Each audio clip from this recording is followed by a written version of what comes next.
Jamuted. Jamuted.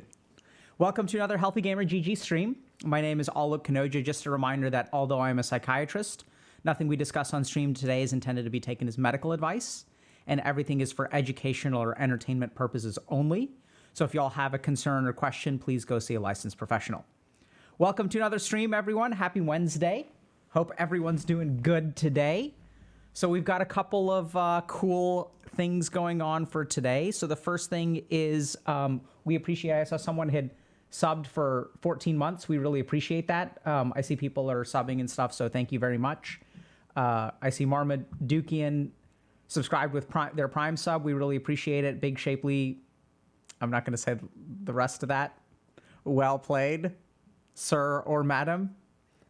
They've subscribed for 13 months. And the True Mealy subscribed for 9 months, and they're on a 4-month streak. Thank you very much. I don't know if y'all were paying attention to the names and the subs, but we appreciate the subs. And yeah, we're not gonna, Big Shapely gazongas.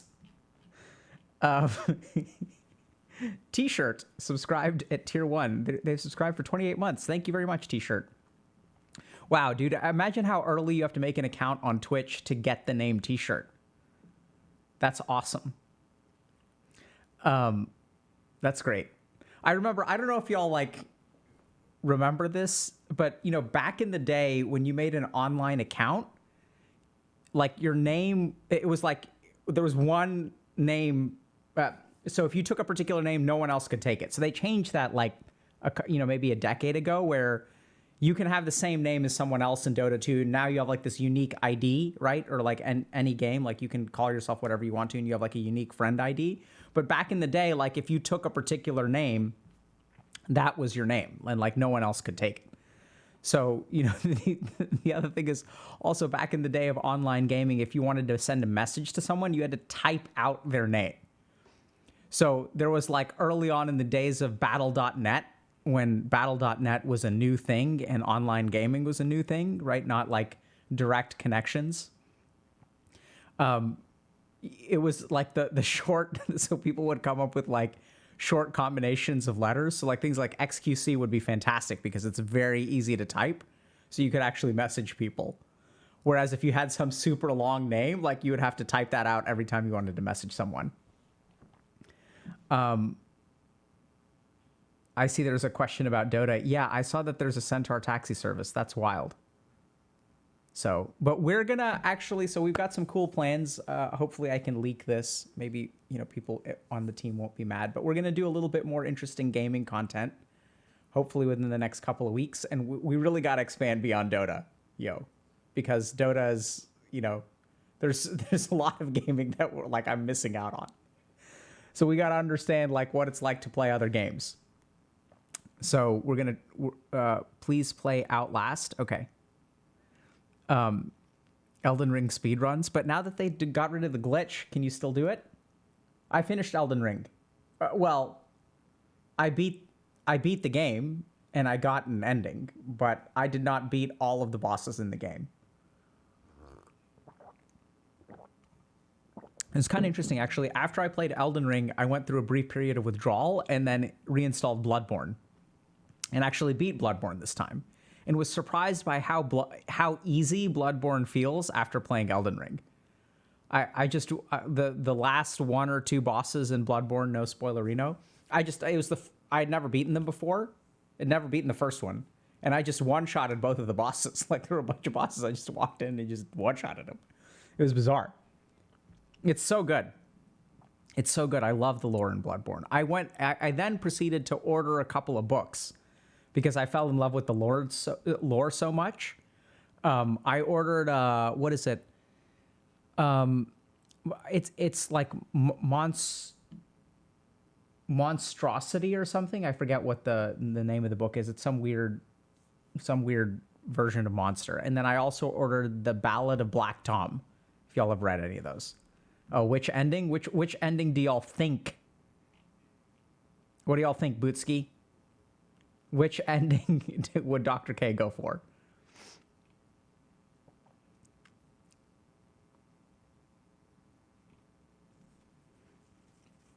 Ronnie's? I think not, my friends. Nope. Not Ronnie's. Not Gold Mask. World engulfed in flame. Absolutely. Not Dung Eater. Lord of Chaos. Give in to the frenzied flame. We're not gonna be like subject to the tyranny of the two fingers. Burn it all down, baby. Three fingers is the only way to go. I did the frenzied flame ending because I thought that was like a very I sort of like leaned into it because I had a feeling that there was a lot of manipulation going on. And also part of the reason that I did that ending was because they were like, you know, you shouldn't let other people burn for your sake. And I was like, that is correct. So I'm going to burn. I didn't know that it was the frenzied flame ending. Like, I didn't know what was going to happen. I just thought there was like okay, there's like, you know, there's the arc of the story and, you know, we're not going to let someone else do the heavy lifting for us. And then it turns out that the world burned instead. So whoops. Oh, Fong just joined and says three fingers is the only way to go. Absolutely. Welcome to the stream, everyone. This is why we should just do mental health content. We're just going to do lectures because anytime we start talking about gaming, it's just three fingers is the only way to go.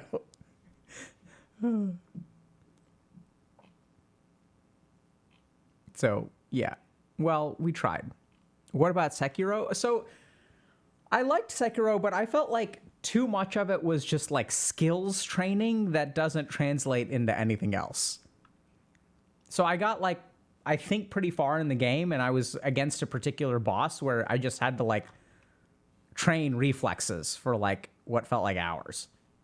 And then it just got, I was like, okay, do I really want to invest 3 hours of my life to learn this particular boss's moveset? And then are those 3 hours ever going to mean anything later? So I have heard that they're making Bloodborne 2, which I'm super excited about. I think that'd be really cool. I haven't Lost Kingdoms on GCN. Nope. What is that? I am playing FF7 Remake.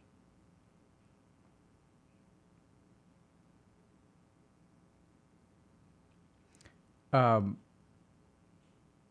they making Bloodborne 2?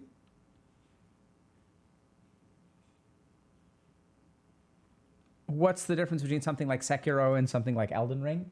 It's a good question. So I think like in Elden Ring, you know, you still have to learn movesets, but like there are ways that you can modify the difficulty. So you can summon if you want to.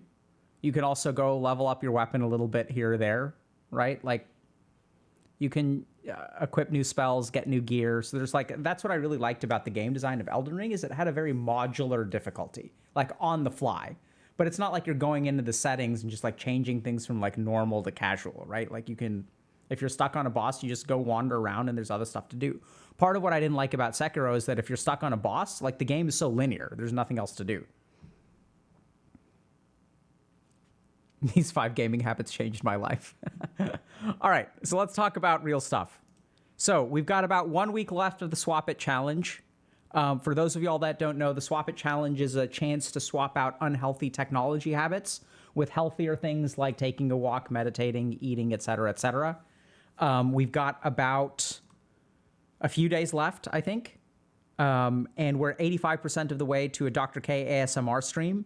And the community has swapped out over 100,000 minutes of unhealthy technology usage with healthier stuff. So props to y'all. We're really, really excited about some of these community innovations recently. So I think it's really cool that we're not just teaching now. We're like, you know, the rubber is hitting the road. We're putting our money where our mouth is. We're actually like making changes as a community. I've noticed that there's actually like more positivity on our subreddit recently as well. So I think we're doing more stuff. And so I'm really, really proud of y'all. I'm proud of us. I'm really happy to see that people are actually making changes in their lives. So yeah, I wonder what the next event will be. It's going to be hype. I don't want to leak. This is something that I will not leak because people are working really hard on it. but I think it may be the coolest event that we do yet. This is what I will say about it. So I think what I've liked about all the events, like even if we look at things like Ask a Coach or Social Sandbox, is that those are like good for us, right? So we're teaching people how to socialize. We're teaching people how to make small talk, things like that. Some of these community events like Touch Grass, like I saw some really good feedback recently from someone who like went out and touched grass and they like started putting their lives together and they have their first job and they're like in healthier relationships now and stuff like that. That's all like really good, feel good stuff, right? Oh, like we're gonna like put our lives together. Oh yeah, let's do it. Let's put our lives together. The next one hopefully is gonna be fun. So not only will it be doing cool stuff, but I'm personally excited about the fun factor of the next one. Yeah. Okay. So a couple of other things before we get started. Let me see if there's anything else. So just a reminder that we do have our creator group this Thursday. So tomorrow we're having an extra stream. So for the next couple weeks, we're going to have one extra stream on Thursdays. This is going to be a little bit different. So we're working with a group of creators and sort of helping them understand. I mean, they understand, but us figuring out as a group what it's like to be a content creator, what the challenges are of being a content creator, how you build things like work-life balance as a content creator. We're going to be working on all that kind of stuff. We've got somewhat of a prepared curriculum that we're going to kind of apply as needed. And this is part of what we like about the group coaching model is that there are a couple of different ways that we can learn stuff, right? There's like learning stuff on our own. And then there's also like coursework. And the thing about coursework is you may have an expert who tells you like, okay, this is what you should do first. This is what you do second. This is what you do third. This is what you do fourth. The problem is that when you try to apply expert knowledge to an individual life, you run into trouble. So reading a book like 7 Habits of Highly Effective People, it's not like you read that book and then you apply all the habits. There's an individual component. So this is also something that we've come to appreciate a lot in places like medicine, right? So if you look at things like psychotherapy, like that's very individual work. Now, the interesting thing is that what I like about the coaching model is it's like kind of like a blend or halfway between sort of a fully personalized approach and a curriculum approach. So what I'd call it is almost like an applied curriculum. So it's where like we've got a curriculum, but instead of saying we're going to do this first, we're going to do this first, we're going to do this first, we're going to lean on the group to sort of help us understand, okay, what do you struggle with the most? And then we'll kind of activate the curriculum as needed. So if y'all are interested in stuff like that, especially if you're interested in what it's like to be a content creator or understand the challenges that content creators face, definitely check that out. We're going to be streaming tomorrow, okay? Okay. I missed the 5. Anyone share it? No, we haven't done it yet. Okay, so let's dive in. So one of the things that I want to talk to y'all about today are habits. So I'm going to share with y'all 5 habits that I've kind of implemented over the last couple of years that have drastically altered my productivity and my wellness and success and all that kind of stuff.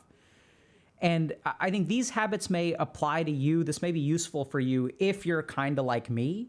And what I actually struggled with a lot was building new habits. So what I sort of found for myself is that, first of all, I thought building habits was important, right? So I recognize that every day that I'm using like willpower to overcome particular shortcomings of mine, like it was a slog. So I may do something for a couple of days and then I like kind of fall off of it. And I tried really, really hard to build habits. So I felt like habits are important. The second thing is that I'm also someone who really, really struggles to build habits because I struggle with consistency and things like that. It was just really hard. You know, I try to exercise, I try to eat healthy, I try to do all this stuff, and it was just like hard for me. And the third thing is that I kind of recognize that there are some people out there who are like pretty good at stuff like willpower and discipline, but my strength was really in like understanding things. So if I sort of had to, you know, rate my relative willpower versus my relative like capacity to like understand, I sort of noticed that my understanding was a lot stronger than my willpower. And so the habits that I want to share with y'all today are 5 things that I would call easy. So the tricky thing about building a habit is that it's hard. The tricky thing about building a habit is that we're kind of lazy. And so what I really struggled with was like building habits that require like a lot of effort or willpower. And what I actually discovered is that with these 5 habits, I actually was able to make a substantial change in my life with kind of like a minimal effort investment.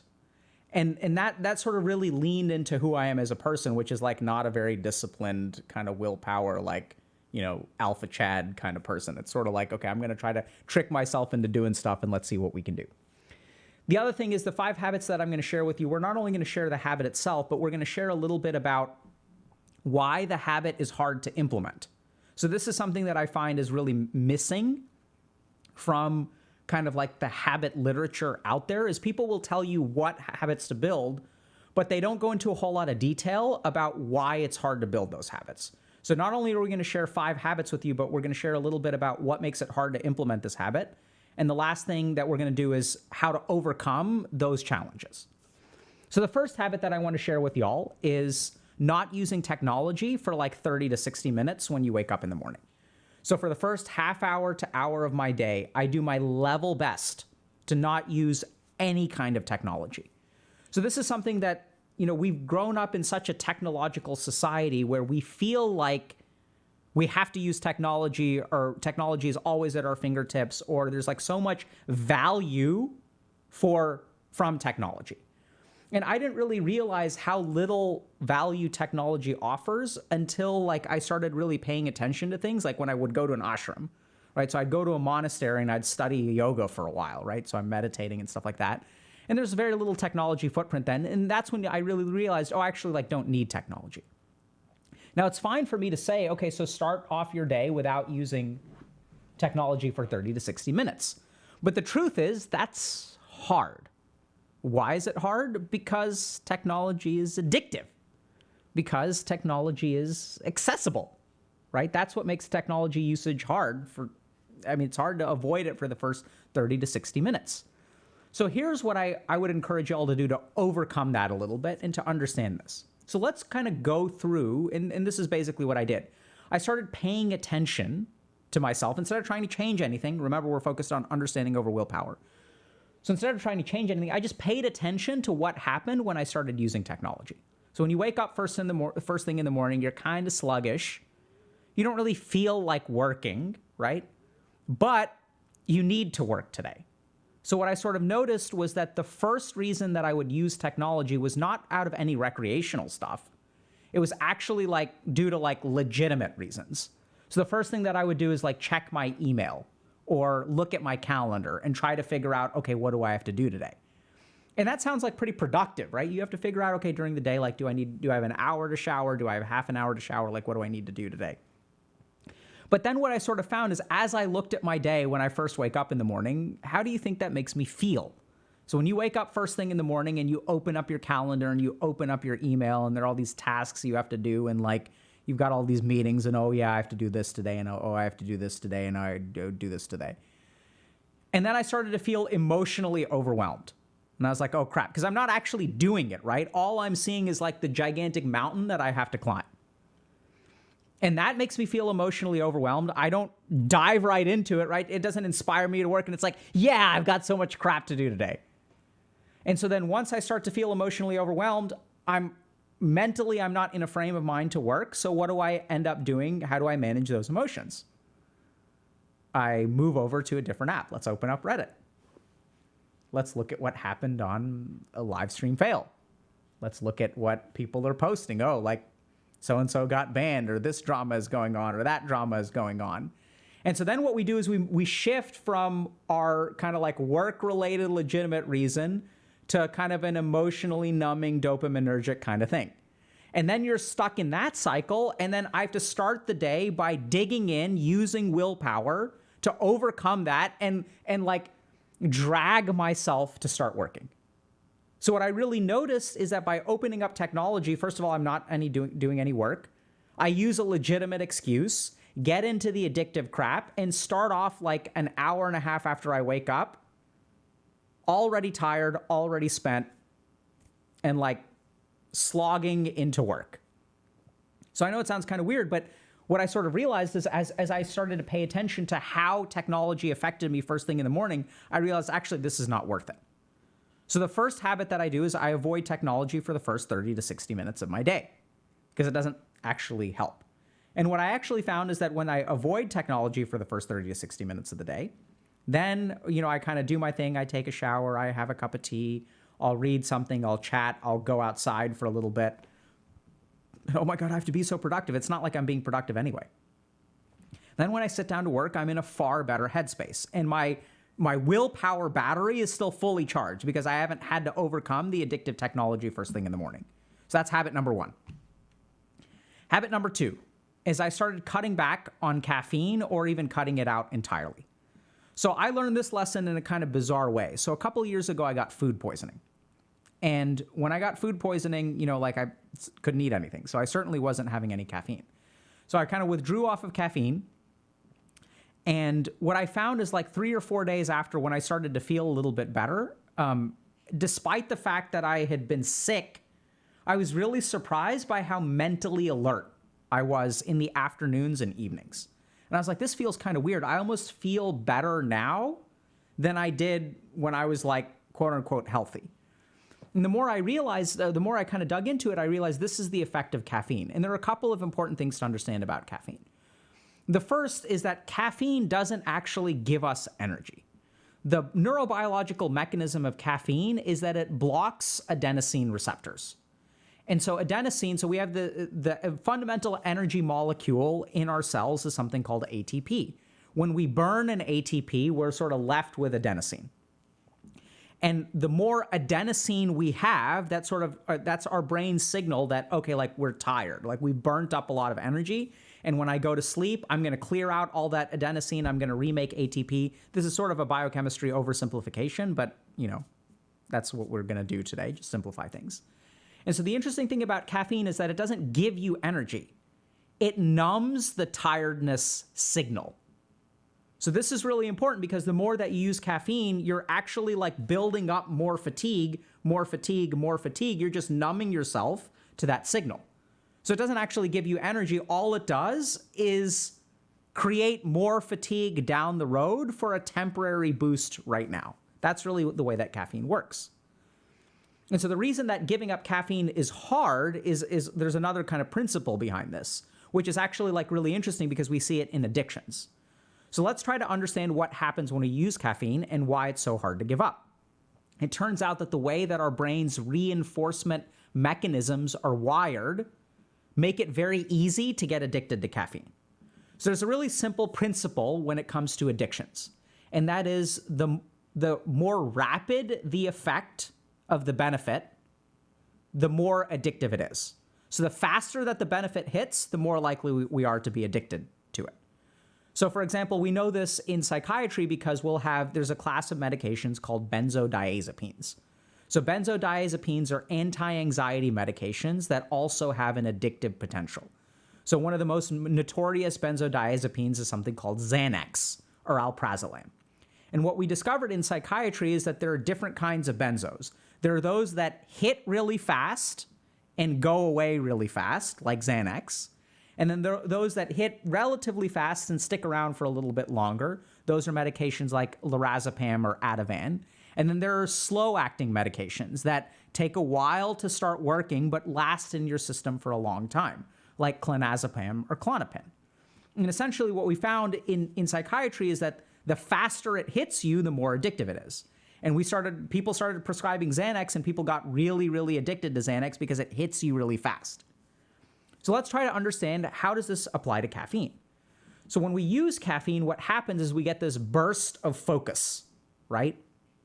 And I've got a bunch of stuff to do today, so I can't afford to be sluggish. So I'm going to drink caffeine, and for a couple of hours, man, I can do anything. Like I'm grinding, I'm doing this task, I'm doing that task, I'm streaming, I'm writing, whatever it is. And then as time goes on and as the caffeine wears off, we get sluggish and sluggish and sluggish. And by the time that the evening rolls around, we're really tired, we really can't do anything. And the more that we feel like, oh my God, I can't do anything, the more dependent we become with caffeine. So if you look at like your productivity over the course of a day, let's say it's really stable, When you use caffeine, what it basically does is shifts a period into high productivity, followed by a period of low productivity. The total amount of productivity that you get when you start using caffeine on a daily basis is probably actually lower than if you never use caffeine, on average. The tricky thing is that it engages this part of our brain that looks at the rapidity of the benefit. So when I use caffeine, I feel that burst of energy. And I'm like, wow, caffeine is really amazing. And then I crash afterward. And I'm like, man, being without caffeine really sucks. And so the more that my brain sort of learns, okay, like I need caffeine, I need caffeine, I need caffeine, I'm so productive with it, the more we start to use it. And then we kind of fall into this cycle that ends up actually like negatively impacting us. So cutting back on caffeine is really, really important. So I also kind of learned that the hard way when I was in residency. At one point, I was having 3 cups of coffee a day. So I would start my day at 6 a.m., cup of coffee, have another one after lunch around like 2 o'clock, and would need a 3rd cup by 5 p.m. And then like I was still just exhausted the whole time. So in terms of how to cut back on caffeine, so I think the first thing is to recognize, once again, use understanding, right? So actually pay attention to your productivity over the course of a day and how you kind of feel. Another thing that you can do in terms of getting off of caffeine is delaying when you start it. Okay, this is really important because a lot of times we're like zombies until we have caffeine. So I know it's kind of weird, but just wait half an hour, do other stuff, take a shower. Like you can still take a shower without caffeine. It's like not that hard. Delaying your first dose of caffeine. And then the last thing that's really, really important for coming off of caffeine, I know it's going to sound kind of like a no-brainer, but getting enough sleep. So caffeine is way harder to get rid of when you are not sufficiently rested. So when I get off of caffeine, now what I'll try to do is plan actually a nap during the day. So I recognize that I'm going to crash and I'm going to just lay down for a little while. Oftentimes I won't sleep. I'll just close my eyes, but it really helps. And then you kind of acknowledge that for a 3 or 4, day period, like it's going to be a little bit tricky. But a big part is getting enough sleep at night. Okay. Next thing I learned how to do. So remember that these are things it may sound like avoiding technology is super hard, but I would still say that it's not hard in terms of, the energy required, right? It's not like going to the gym or cooking a meal from scratch. At the end of the day, it's just avoidance. It's really procrastinating, which is something that we can absolutely lean into. The next habit that I want to share with y'all that I think is actually really, really has revolutionized my life and is so easy is pacing. So what I do now several times throughout the day is get up and walk back and forth. And I will demonstrate. For those of you who don't know what pacing is, this is what it looks like. This is what I'll do. I'll get up. And I'll go like this.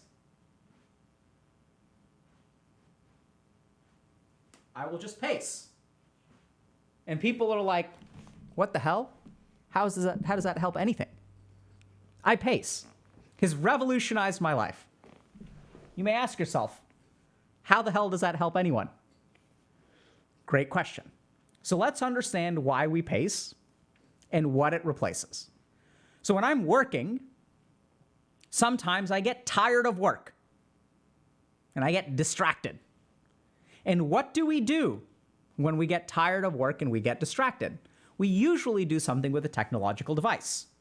So I'm fatigued, feel distracted, and then what I'm going to do is as I engage with something, let's say I open up like Reddit or Twitter or whatever, I get bombarded with information. So the first thing is that all of these activities are designed to increase engagement, right? So like when you watch one YouTube video, it's not like that's the only video. There's a bunch of suggestions. There's suggestions on the right for the next video. There are cards at the end of the video that directing you to additional videos. There's like one distraction becomes a second distraction, third distraction, fourth distraction, fifth distraction. So the price of opening up some kind of technological thing is like a 5-minute distraction becomes an hour long. Okay, that's number one. The second thing is that when we engage in those kinds of things, it tends to ramp up our mind more. So as I open up Twitter and I see everything that is wrong with the world, right? Because the inflammatory content rises to the top. Do you think that that helps me get back to work or makes it harder for me to get back to work? And generally speaking, if you pay attention to the cycle, what happens is once you like log onto Twitter, you get so fatigued from the BS or even the cat videos. The first cat video is so much fun, and then you watch another, and then you watch another, and then you watch another, and then you watch another. We get so fatigued from our distraction that we eventually get bored of it and we go back to work. But when you're going back to work, you're kind of exhausted and like mentally eh. So how does pacing help? Pacing helps in two ways. The first is that it allows me to take a break from work without slipping into something that's going to cost me an hour. The second thing that's really cool about pacing is that it actually decompresses my mental state. So when I engage with some inflammatory content on the internet, it activates my emotions and makes it like harder for me to focus.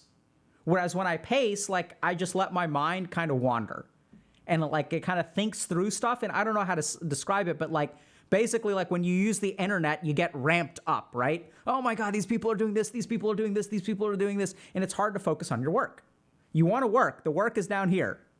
And then we kind of get ramped up and we move further and further and further away from the work. When you pace, like you kind of get like decompressed. You kind of chill out. You're thinking about this stuff, thinking about that stuff. You kind of just like boop, boop, boop, boop, boop. And eventually you can sit down and work again. And it's not even that long. Sometimes I'll pace for 5 minutes, 10 minutes, 15 minutes. Sometimes I'll straight up go for a walk, which we'll get to in a second. But literally just pacing. And this is the kind of thing, if you're like me and like it's hard for you to build habits that require willpower and discipline, pacing is completely OP. You just get up, step away from the computer, get the blood flowing, right? So improve your venous return by walking back and forth, use your muscles a little bit, relieve some of that back pain from sitting and all that kind of good stuff. Just pace. It's so helpful. So this kind of segues into the next thing that I really noticed, which is the next habit that I built was giving myself time to think. So this is kind of interesting because I think one of the things that we've lost as humanity is time to think. So like 10,000 years ago, we had a lot of time to think, right? 5,000 years ago, we had plenty of time to think. Even 1,000 years ago, we had plenty of time to think. Even if I'm a farmer working in a field, like I may be doing some kind of monotonous activity, or if I'm milking a cow, I still have time to think. So I think one of the things that we've really like lost sight of is that the human brain evolved to have like this low kind of like mental activity processing kind of state. And now what happens is we get ramped up so much by everything going on, so much stimuli, that we actually don't have time to like process any of that stuff. And so what we're seeing is a society of people who are increasingly overwhelmed.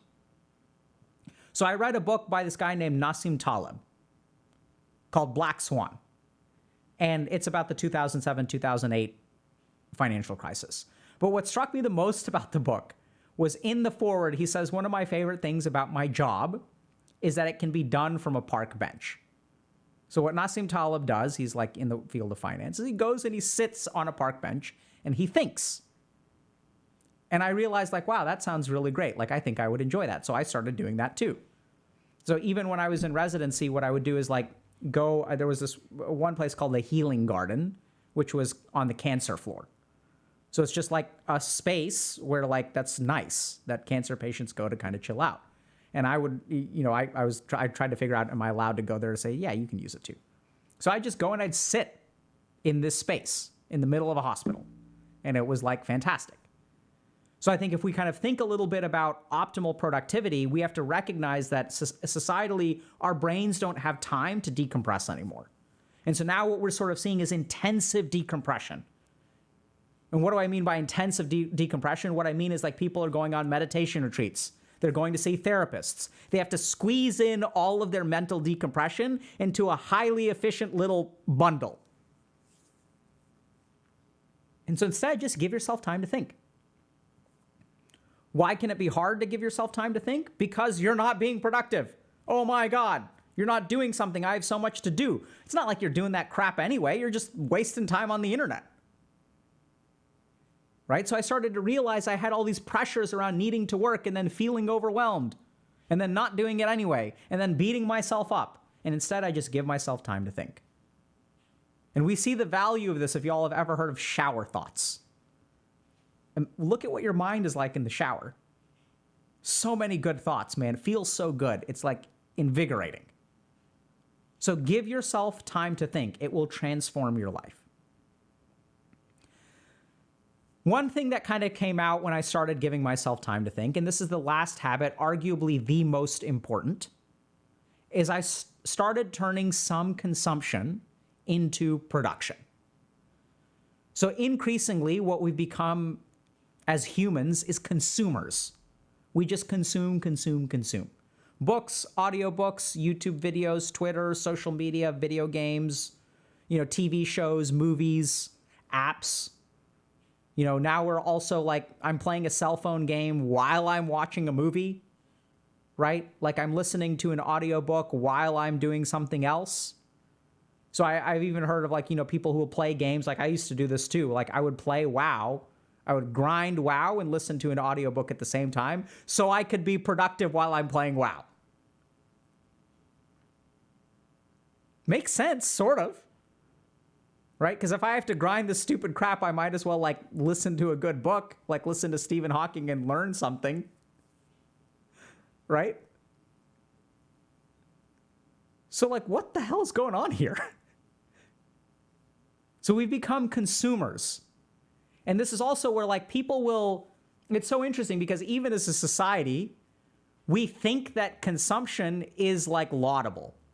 Right? So if I read one book every day and I read 300 books a week and I read this many books and I listen to this podcast and do this, this is a badge of honor to be a consumer.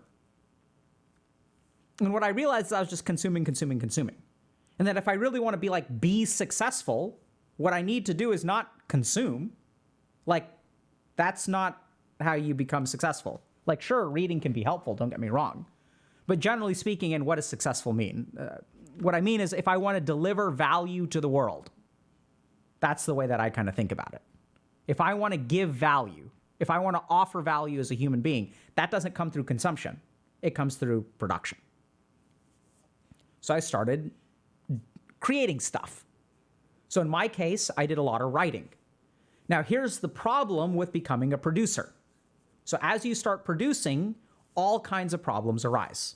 And the number one problem that arises from being a producer is wanting to make a product, right? So what we've done, I know it sounds kind of simple, but we've associated writing with publishing. So there's no point in writing unless you become an author. There's no point in making music unless you're going to become an artist. So what we've started to do is we've tangled together the creative process with the creation. And once you tangle these two things together, it makes things so difficult. Because if my goal is to write a book, then the second I start writing, I get into problems with perfectionism. Is it good enough? Is it not good enough? Strategically, am I doing this? Do I need to find a publisher? Are people going to like it? Are they not going to like it? And then you get into writer's block. You get paralyzed. It's not good enough. I need to prepare more. I need to go do this workshop. I need to learn more about this because the goal is to publish something. The goal is to be successful. The habit that I learned was just to become a producer instead of a consumer. It's not to publish. To date, I've never published a book. Haven't published one. Don't care. Have I written books? 100%. I've written somewhere between probably 800,000 and 1 million words of stuff. Could it be turned into books? Sure. But the goal isn't to write a book. You can do that one day. Sure, maybe we'll do it at some point. But the key thing is to stop being a passive consumer. And start creating something. And to recognize that once you engage in that productive process, you will shed a lot of the problems that we face right now. You're just creating stuff. Right? So shift from consumption to production. Why is that hard? Because we assume production with the finished product. We want to be successful. There's no point in writing a book that no one else will read. I completely disagree. You oftentimes don't know what the value of what you're writing is. And so part of the reason that I think, for example, that like I have some success as a streamer is that I've spent so much time writing about this stuff that I clarified my thoughts. So I remember back in 2011, I was on call at McLean Hospital overnight. And I wrote about the value of being a producer instead of a consumer. 11 years ago. I had like 2 hours. I was on call overnight, like not going to sleep because I keep on getting paged. And so I just started writing, and I wrote like 11 years ago. Did it ever turn into a book? Nope. Right? But I didn't realize that, oh, wow, like this can actually have value down the road. So the fifth habit is just to start producing. I'm not saying that you stop consumption. I'd say somewhere around 10 to 20% of your consumption time should be turned into production. Okay? Like, so small amount. Like we're talking like if you spend a whole weekend binge watching a show, I'd say like write for an hour or two over the course of a weekend. It's not much, but you will be amazed at how much it does for you. It'll start getting the gears turning in your head. You'll feel more energetic. And as you let go of publication or whatever, like being good and comparing yourself, it'll like open this floodgate. And as the floodgate opens, you'll become a prolific author if that's your particular thing. That's what I noticed with me.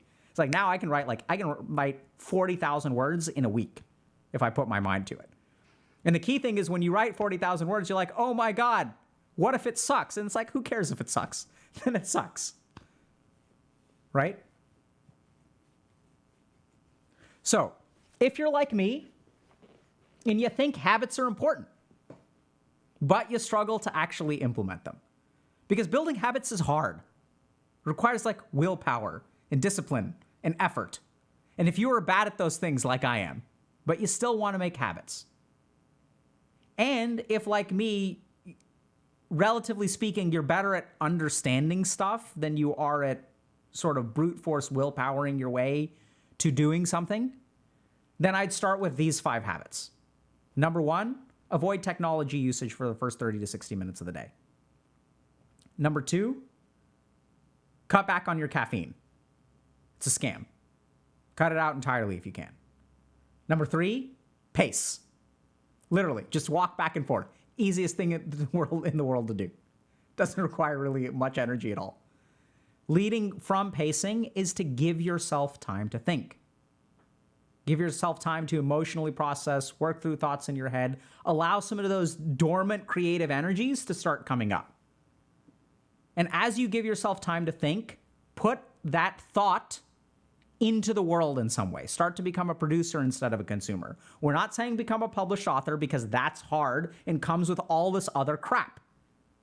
Right? It's when we try to take that production and turn it into something that someone will buy that we create a lot of other like paralyzing factors. Is it good enough? Are other people better than me? What about the market? What about this? Forget about all that crap. We just want to stop being like passive consumers. Just start making something. And as the gears start turning, you'll start to feel more energized. You'll start to like refine your ideas. You know, like a lot will change for you. You'll stop becoming passive in life. That's the biggest thing about being a consumer, is that you're sort of a passive recipient of stuff in life. Life just like sends stuff your way and you're like, all right, I'll take it, I'll take it, I'll take it. You're not really forging your own destiny in any way. So those are the 5 habits I'd recommend y'all start with. Questions? Number 4 was give yourself time to think. What about drawing instead of writing? Totally fine. So for me, particularly, my creative process is writing. That's why I say be a producer instead of a consumer, right? So like if drawing is your thing, then instead of like watching anime and reading manga all day, do that for 8 hours, and for 1 hour, draw something.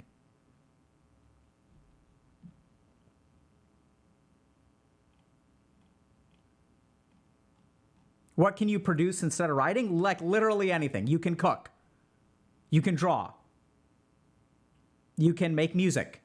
You can make a video game, right? Like go get RPG Maker and make an RPG if you want to. You can make a board game. Like you can do a flower arrangement. I know it sounds kind of weird, but I love flower arranging. This is kind of a weird story, but I absolutely love it. So a couple of years ago, got a couple kids now. Mother's Day was rolling around. So I was like, you know what would be nice is a bunch of flowers. So I went to a flower wholesaler, okay? So instead of paying like a certain amount of money for like a Mother's Day bouquet, which is ridiculously expensive, I took that same amount of money, I went to a wholesaler. I was like, what can I get for like, X amount of money? I'm like, okay, like this is, I looked around. I took my kids. Like, all right, we're going to pick out a bunch of flowers. So we picked out probably 50 flowers. And then we went home and then we assembled bouquets. It was awesome. It was great. So now there are like way more flowers and like there's thought and effort and we like assembled it. It was fantastic.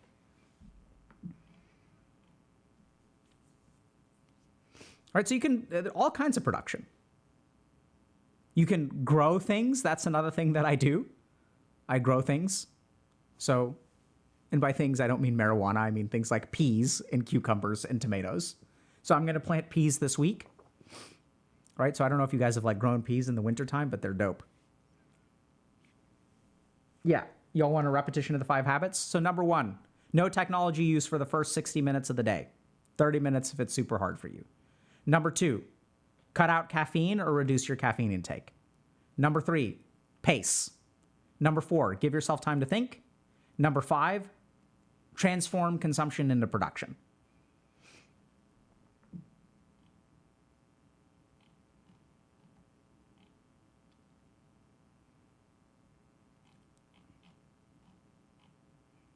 Did we talk about being punctual? Nope, we didn't talk about being punctual.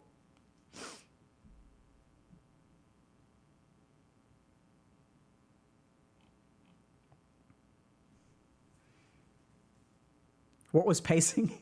So we did a demonstration of pacing. Pacing is literally walking back and forth.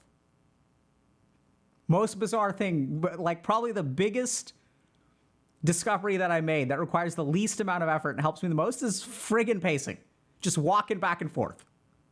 So when I feel distracted, instead of opening up some kind of technology thing, which will then cost me an hour of my day, I just get up and I walk back and forth. And within 5 to 10 minutes, I'm ready to go back to work.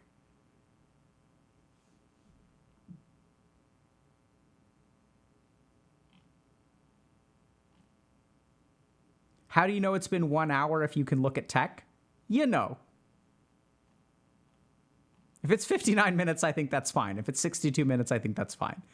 I know it sounds kind of weird, but I think most human beings don't need a clock to know what an hour is. Your pacing time counts as thinking time? Absolutely, right? So some of these habits like build into each other, okay? So that's kind of how they're organized, is like start off your day without technology, cut back on your caffeine. When you get distracted, start to pace. And then really give yourself time to think. As you give yourself time to think, it'll be easier to turn consumption into production.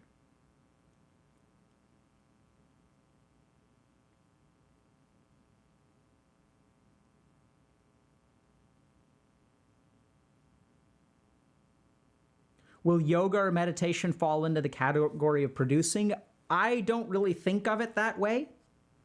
So the other thing is that these are all habits that are not like, so a lot of people will say like, okay, if I want to transform my life, you've got to build healthy habits. You got to meditate for half an hour every day. You got to exercise every day. You got to eat healthy every day. All of those things are true. The problem is they're hard. And if you're like me, building difficult habits is very, very difficult.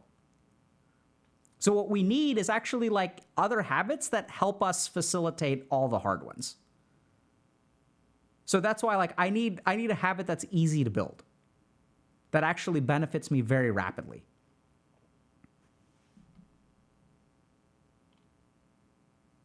Ahmad Lurks is asking why only remove 20% of consumption? That's where we're starting, yo. Why only remove 20%? Because if I say cut out half, that's harder, right? So over time, what happens is you will start to cut out more and more consumption.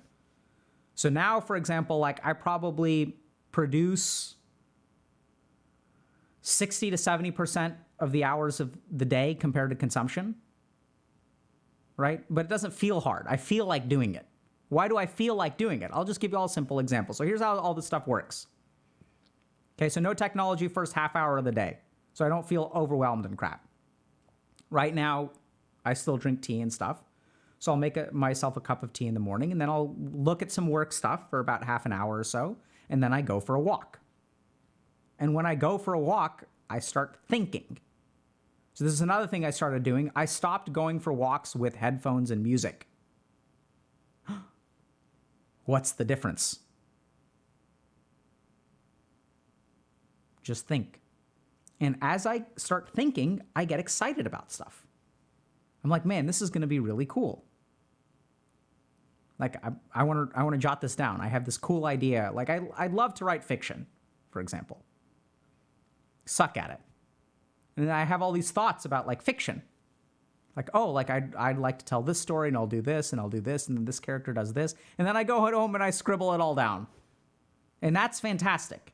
And then you kind of feel like energized. It's like, okay, I got to get to work. It's not like I can write this crap anyway. So let's just get to work. But I feel mentally in a good space. Yeah, I know that y'all are scared. Oh my God, going for a walk without headphones. What am I going to do? You're going to think. This is exactly my point. So for like most of human evolution, we've had time to think. Our society has taken away from us, and we've surrendered it so willingly, and now we're terrified of taking back our time to think.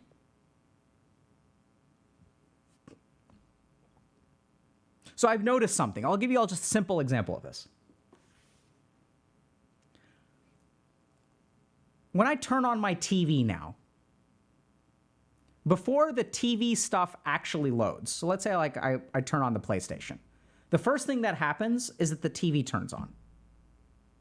And while the PlayStation is loading, I see a banner ad along the bottom. And society has got load time for PlayStation may still be 30 to 60 seconds, but boy, do the banners pop up right away.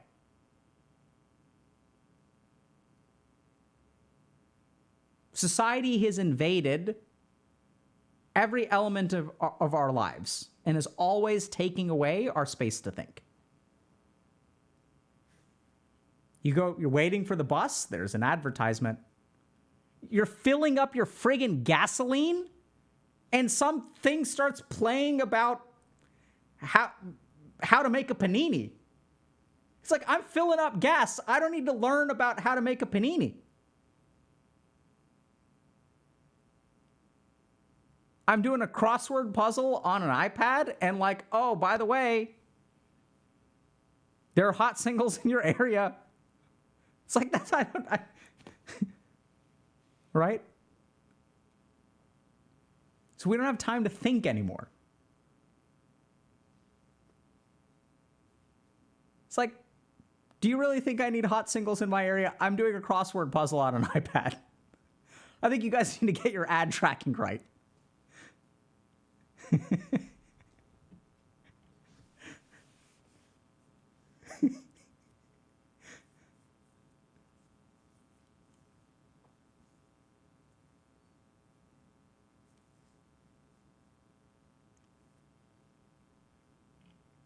All right.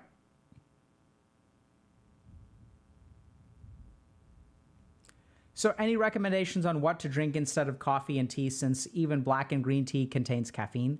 So remember, we don't necessarily have to cut out all caffeine. You can also, thanks for the gifted subs, Shino Zeno.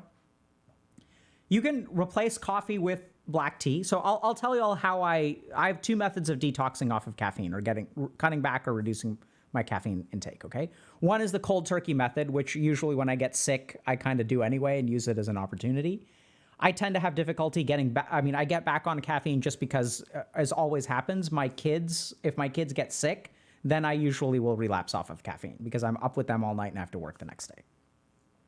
The second thing, though, I'll give you all just a simple example. So used to drink coffee, switched over to masala chai. That was pretty easy because I'm Indian. Second thing that I started doing is in my masala chai, I love green tea too. So I started splitting it instead of all black tea, making masala chai with 50% black tea and 50% green tea. And the thing is, I don't know if you guys have ever tried this. It's delicious. It tastes better than regular chai. It's like, it's hard to describe it. It's just amazing. And then what I really found was that if it was all green tea, it was kind of like, didn't quite taste the same. But you can swap out, you know, a cup of black tea has almost about half, let's say, the caffeine is a cup of coffee. Green tea has maybe 60%, 50% is as much as black tea. So you can kind of like switch, naturally transition from coffee to green tea, and you'll cut back by about 2/4. And there are health benefits of caffeine too. It's not all bad.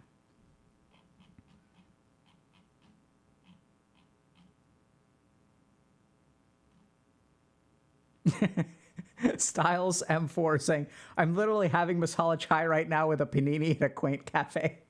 Good for you, Styles M4. Sounds dope.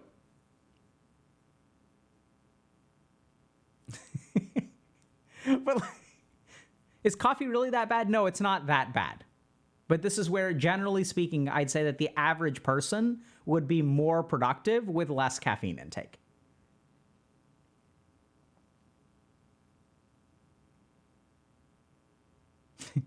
Looks like people were paying attention to how to discuss things with people.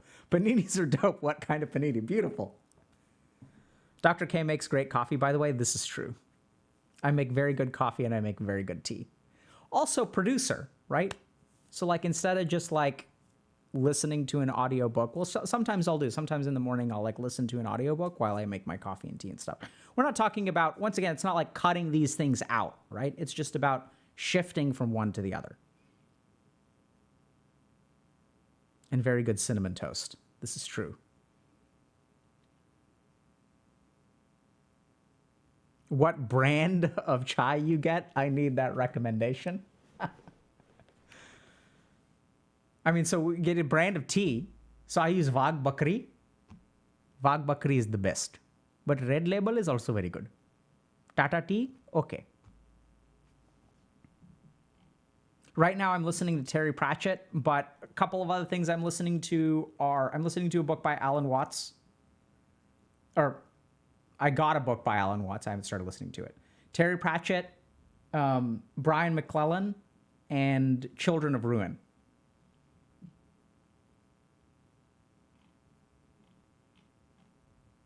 Lipton is great for iced tea.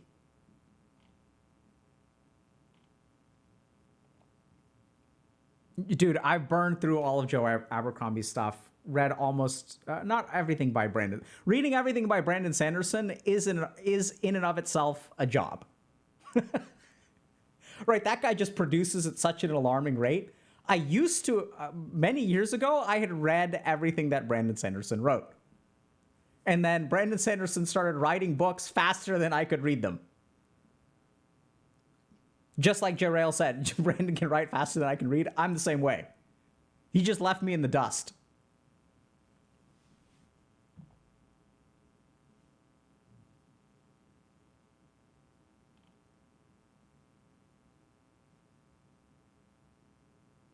Yeah, we talked about habits, so you can go back and watch the VOD. And we actually have a couple other things we want to talk about, so we should probably move on. Yeah, Tech Teller is saying we absolutely have a book club. So we've got a couple of different book clubs. We also have a coaching book club too, which is apparently really good, but more focused on like mental health related topics. All right, shall we move on?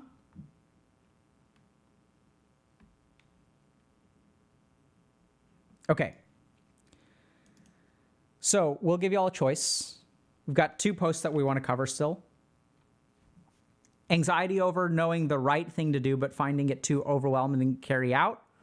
Or more of a philosophical discussion on, is psychological mental health subjective? Is everyone mentally ill but just doesn't know it? Is being mentally healthy and being a good person supposed to go hand in hand? So this is kind of an interesting post about kind of like the nature of mental illness and what it is. So what do y'all want to focus on? I see Tech Tellers in chat. Can we get a poll? Tech Teller?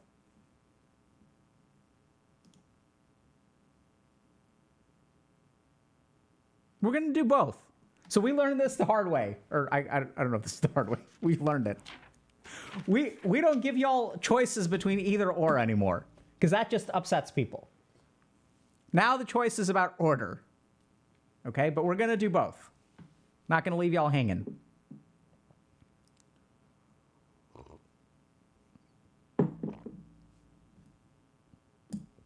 Okay. Right? We're learning. We used to be like, which one do y'all want to do? And then, 67% of you will be like, let's do this one first. Or let's do this one. And then the other 33% of us like, well, screw us, right? Okay. Let me see if this helps. Yeah, let's just turn that off. Okay. I wonder if I should close let me close the window a little bit. All right, then we're going to talk about doing anxiety over the right thing, or having anxiety.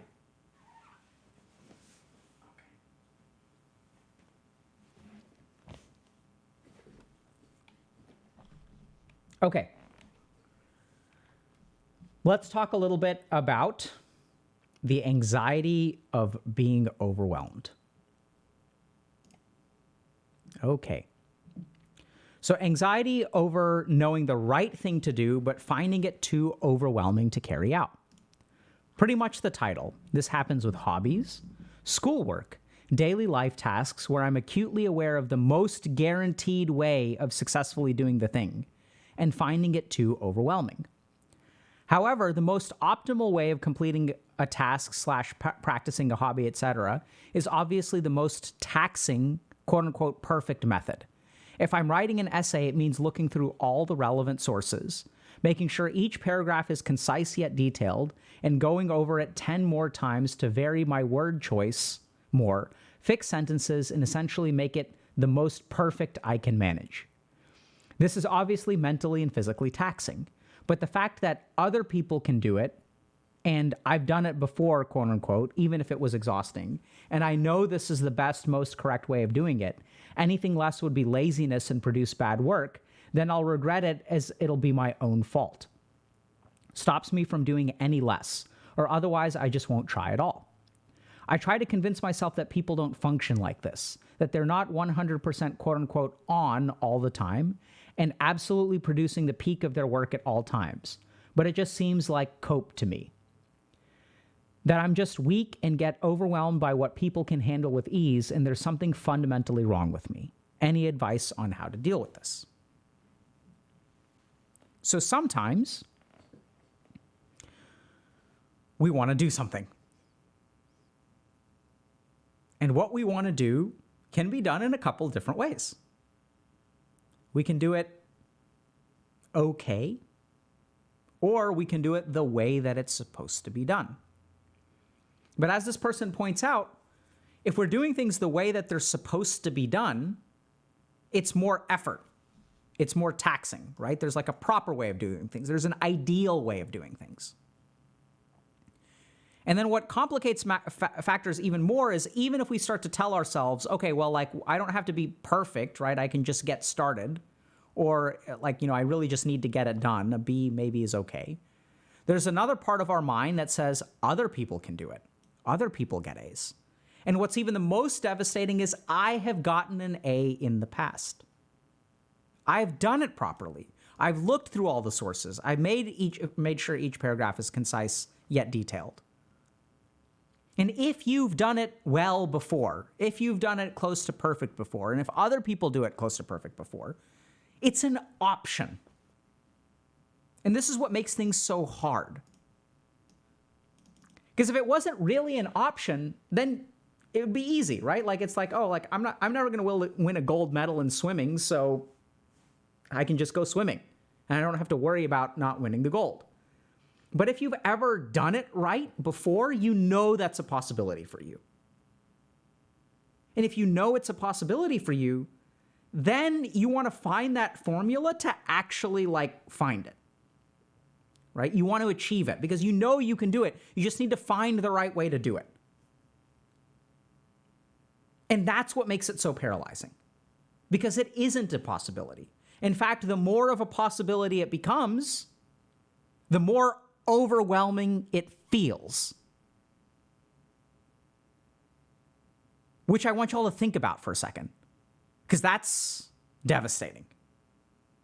Because if I can do it, then I can't settle for any less. And so some people will look at this and they'll accurately say, okay, like, this is perfectionism. You need to stop being so perfectionistic. And they'll give us good advice. They'll say things like, don't let perfect be the enemy of good. Your goal should not be to do it perfect. Your goal should be to do it good enough. Just get started. Getting started is the hard part. You can always revise your way to perfection later. This is the right answer. And we know it's the right answer. We recognize we're being perfectionistic. We recognize that we should be able to, just get started. So then why don't we? So this is what's so hard about this kind of situation. When you know you can do a good job, and you know that getting started is the right answer, you know that being not perfectionistic is the right answer, how the hell do you do that? So here's one tip. If you have perfectionistic behavior and you feel overwhelmed by starting a task that you know deep in your heart that you can do, how do you approach this? Even if you know that the right answer is stop being perfectionistic and just get started. Why is that hard to do? That may be the right answer on paper, but internally, how do we get to that point? So that's what I'd love to share with y'all today. So we're going to start by kind of recapping. The weird thing about this is that you can do perfect, right? It's possible. You've done it before. You can get an A+ on this essay if you put forth the right kind of effort. And now this is when if I can get an A+ and you're telling me just settle for a B-, like, I don't want to do that. That's a terrible idea. Why would I settle for a B- when I could get an A+? That sounds idiotic. And by the way, other people can get A+ too, and I'm just as smart as they are. And if I settle for a B-, how will I ever get an A+? This sounds like a terrible idea, because if I settle for a B-, then all I'm going to get is B-. Instead, don't you think it's better if instead of settling for a B-, I figure out what the hell is wrong with me, fix it, so I can get A+ here on out? Doesn't that sound like a better strategy than just settling for a B- and just getting started? Because I know that just getting started isn't going to do actually a good job. So we have to appreciate what your mind does. What is your mind actually doing? Is it being paralyzed by perfectionism? Sure. Should you just stop being perfectionistic? Absolutely. In the same way you should just go to the gym every day, eat healthy, cut out caffeine, etc., etc., etc. Just be less perfectionistic, bro. Just be less perfectionistic, girl. So there's a skill that we as a society have lost.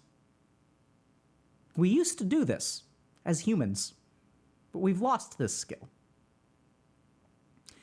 And if you want to let go of your perfectionism and still do a good job, this is a skill that you need to learn. I don't know that we ever taught it explicitly, and we never needed to teach it explicitly because we sort of did it so much, so naturally. But now that we don't even do it naturally, we actually have to explicitly teach it. I see a lot of people are guessing. Patience, experimentation. The skill is grieve. You have to learn how to grieve. So I even sort of noticed this over the last 20 years. So like, I live in the United States. And on September 11th, 2001, we had a couple of planes fly into the Twin Towers. It was a devastating moment, right? And we as a nation grieved. Everyone was grieving together. And like we mourned, and people in New York City became really nice and stuff like that. And that was the last time that I really remember, at least in the US, the nation as a whole grieving. And since then, I don't know if y'all have noticed, but we have disasters all the time. And we've just become numb to them. So many years ago, there was also like a school shooting at this place called the Columbine High School in the United States. And it was such an event that someone made a documentary about it.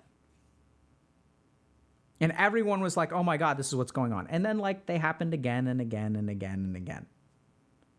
So we used to like grieve as a society, right? So like even tribally, when someone passes away, we used to have like these grieving rituals.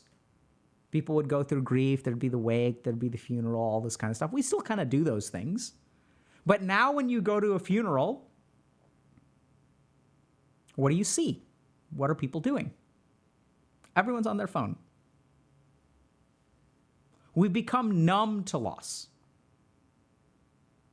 We've started to use distraction instead of grief because distraction is so easy now. Oh, something else is going on in the world. Am I going to stop and reflect on it? Right? I recently saw someone saying, make a TikTok. So a couple months ago, hopefully we can find this clip somewhere, but a couple months ago, I saw a TikTok of a nurse grieving very, very publicly after losing a patient. And there was this like epic country music or something in the background. And the nurse is like throwing her mask down on the ground. And she's like, ah! And like, I want to just understand what the hell, how did that happen? Did you lose the patient? Did you go to a quiet part of the hospital? Did you set up your phone, make sure the angle was good, make sure the focus was good, walk to the other side of the room, start recording, kind of check it, and then do this? Like this, what? This is what society has become. And now when something goes wrong in your life, what do? Got fired for your job? All right, let's go home, feel sad about ourselves, maybe get high, maybe play some video games, maybe binge watch some stuff. Maybe write some angry posts or angry tweets on the internet. So we've forgotten how to grieve. We just don't grieve anymore. And this is why everyone is like so messed up, because we've forgotten how to let go of things. We've forgotten how to be sad and move on. Now remember, we're talking about perfectionism. So what does that have to do with perfectionism? Really simple. So if you want to stop being perfectionistic, you got to grieve that perfection. Got to let it go. So stop and ask yourself, what would it mean if I didn't do it perfect? What would it mean if I got a B- instead of an A+? What would that do to me? How would I think about myself? Because in your mind, you've got a perfect version of you. A+. And you want to be that so bad. You don't want to give it up. You're going to keep it alive on life support as long as you can. You can't let that perfect version of you go. Because it's devastating, right? Because if you let it go, what do you become? I don't want to be this. I don't want to be this. I want to be this. The challenge is that when you strive for this, this is so hard to achieve that, as you pointed out, it's overwhelming. It's paralyzing. So start to ask yourself, so how do you grieve? Right? You process the loss. What would it mean to no longer be an A+ student? Oh my God, that would be so devastating. It would hurt, wouldn't it? Acknowledge that hurt. What would it mean about your future? It would mean that my future is dark and grim. Well, how's your future now? Well, it's dark and grim, but it could be brighter if I could overcome the feeling of overwhelmed and go to this.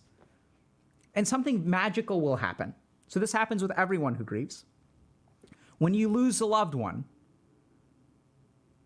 you think, oh my God, the future will never be the same. And that's true, right? That person will never be there again if they've passed away.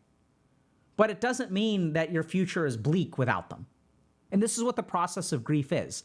It's taking a negative event, internalizing it, and reshaping the future in a bizarrely even hopeful way. Right? So like, even if we lose a loved one, like there's a part of them that stays with us. It shapes us. We honor their memory.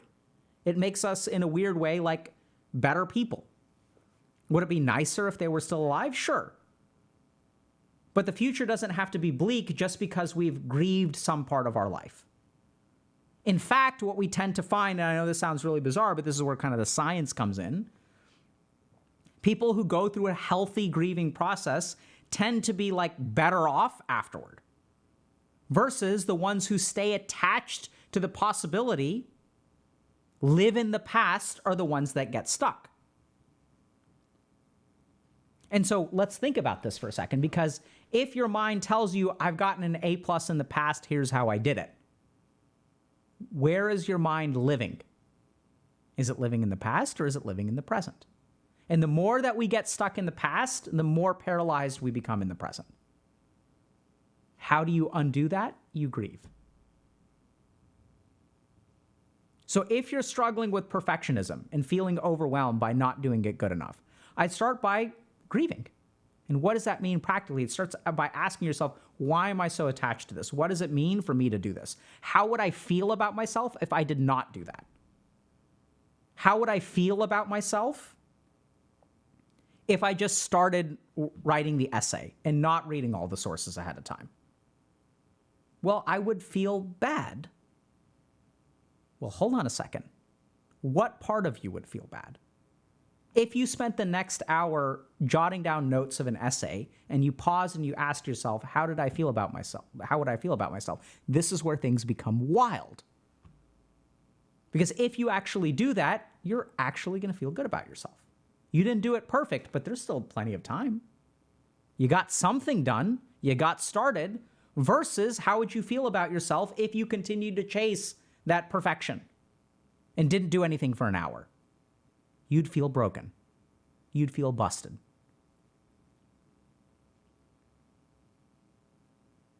And this is the magic of grief.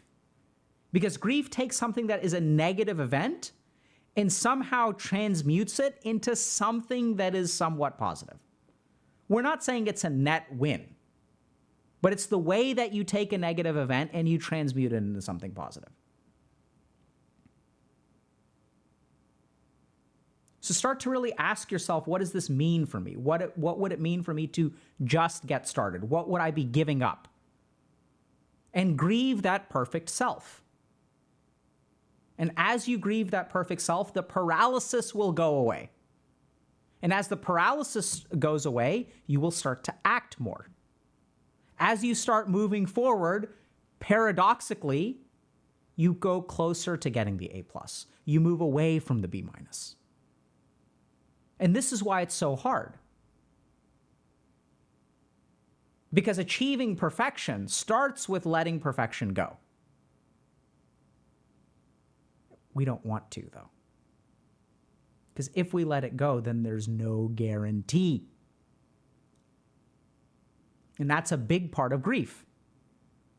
When a relationship ends, I want to hold on to that relationship. Why do I want to hold on to that relationship? Because there's no guarantee that I'll meet someone in the future. So a big part of that grief process is embracing the uncertainty. So if you struggle with perfectionism and feel overwhelmed because you know you can do it and you don't want to settle, what you actually need to do is grieve. It's not settling. It's letting go of that perfection. And paradoxically, as you let go of the perfection, you actually take a step closer to it. Questions? So that's the weird girl is asking, how is grieving different from reminiscing or nostalgia? So reminiscing or nostalgia can be part of the grieving process. But grieving is so nostalgia and reminiscing is when you literally go into the past. You sit there remembering. Grieving is the process of taking a loss and kind of like internalizing it and then looking forward. So reminiscing, like you can reminisce as part of the process of grief, right? But then like you have to internalize that process and then like look forward, because grieving is ultimately about moving forward. It's not about going into the past. And in fact, when people get stuck in the past is when they don't grieve.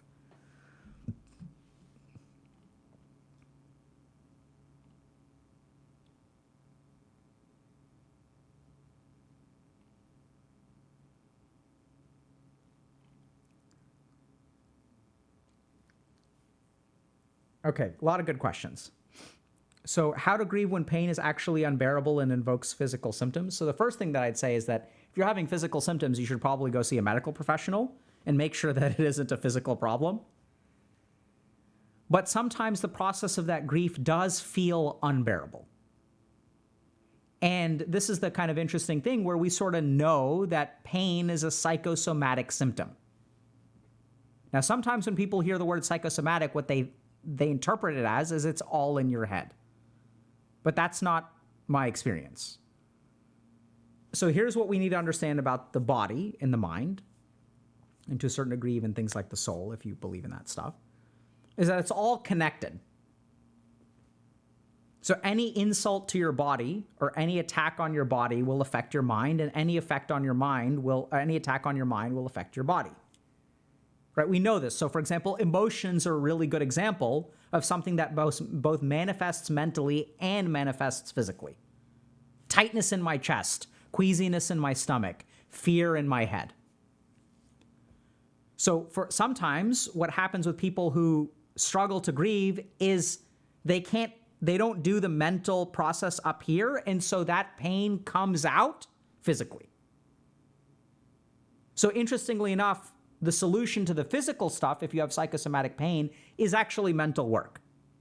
And what confuses people is that when you have psychosomatic pain and they send you to a psychologist, you may think it's all in your head, or it can feel very invalidating. Whereas that's not the case. It's just that these two things are connected. And that physically we can only do so much for you. And so the thing that's left is the mental component. So when the pain is very unbearable, that's when I think processing grief becomes really, really important. Because then you leverage your mind to help your pain.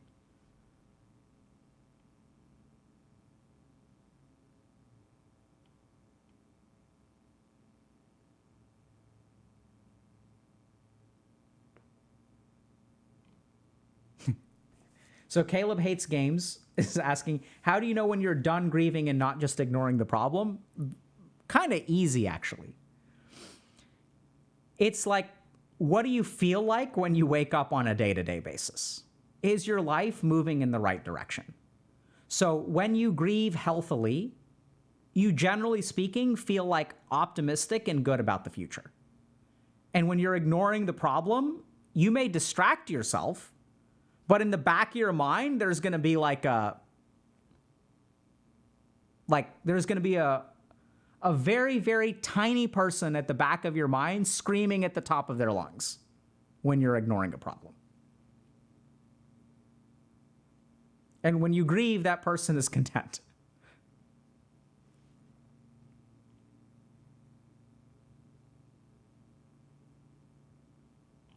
So the other thing that people are asking, another thing to ask about, how do you know when you're done grieving? So grieving doesn't necessarily finish in that way. So like grief is something that can continue to manifest over time.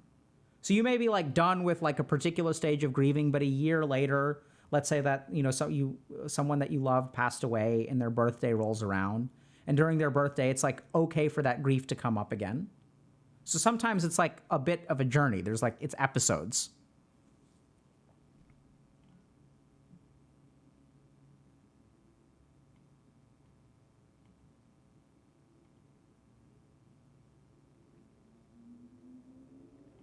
So Justin Toons is asking, how do you grieve over a high expectation? It's a good question. So here are the steps to simply, it's hard, but it's simple. Ask yourself where this expectation came from.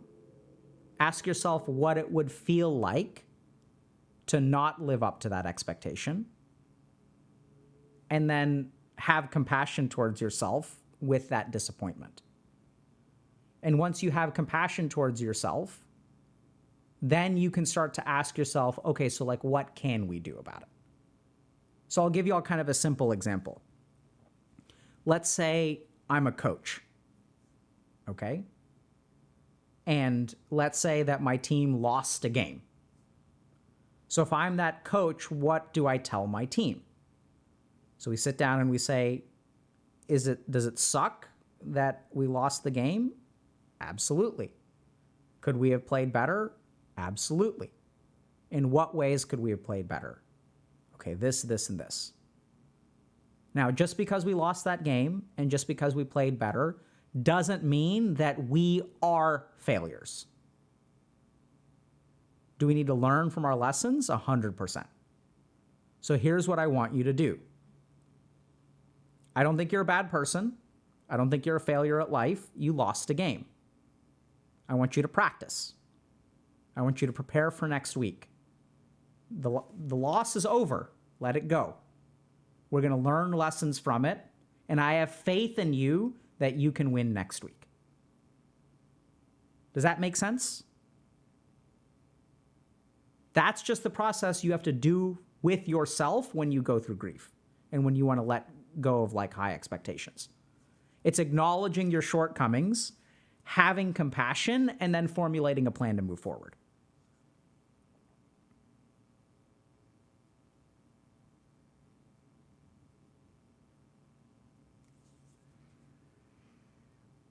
Okay?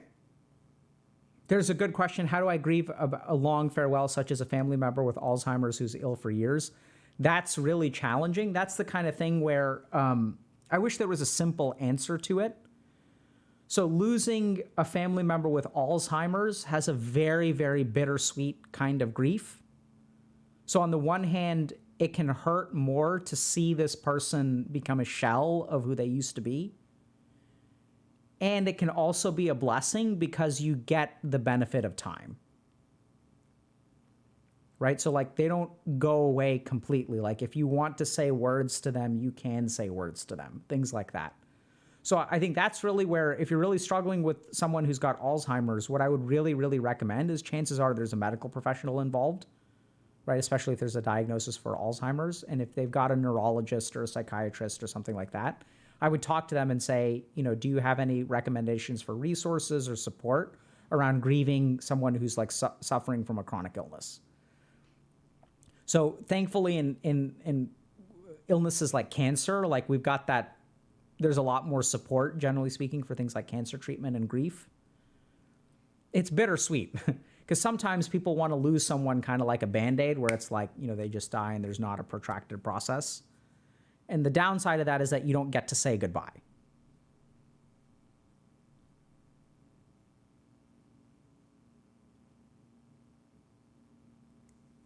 Right? So it's challenging for sure.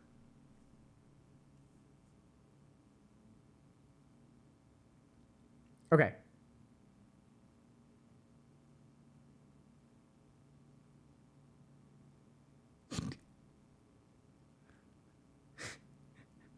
I'm so confused.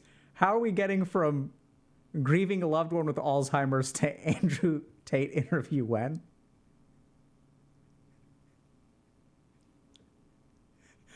Where does that, how is that even, like what?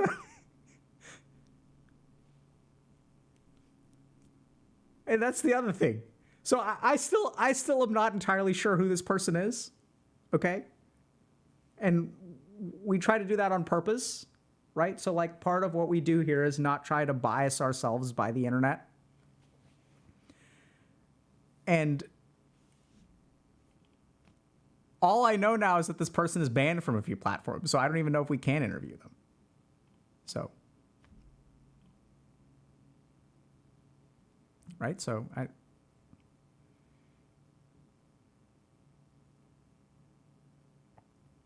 what was the link from the anxiety post to grieving? So a big thing is that if we want to overcome perfectionism, sometimes what we have to do is kind of grieve that perfect result.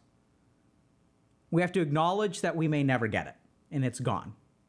And interestingly enough, as we grieve that perfect result, the paralysis lifts with it.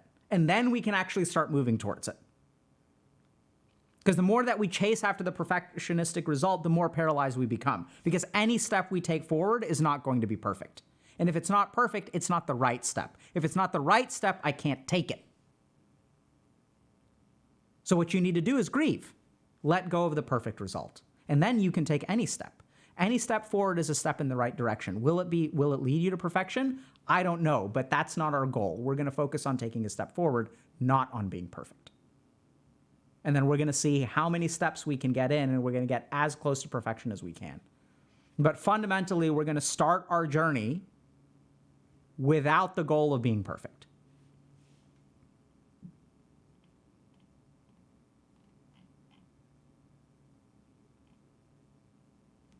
So, Kokwe is saying stop caring. That's not correct. So this is what a lot of people, it's a really good question because this is a nuance that is very poor in the English language. Grieving perfection is not the same as being apathetic.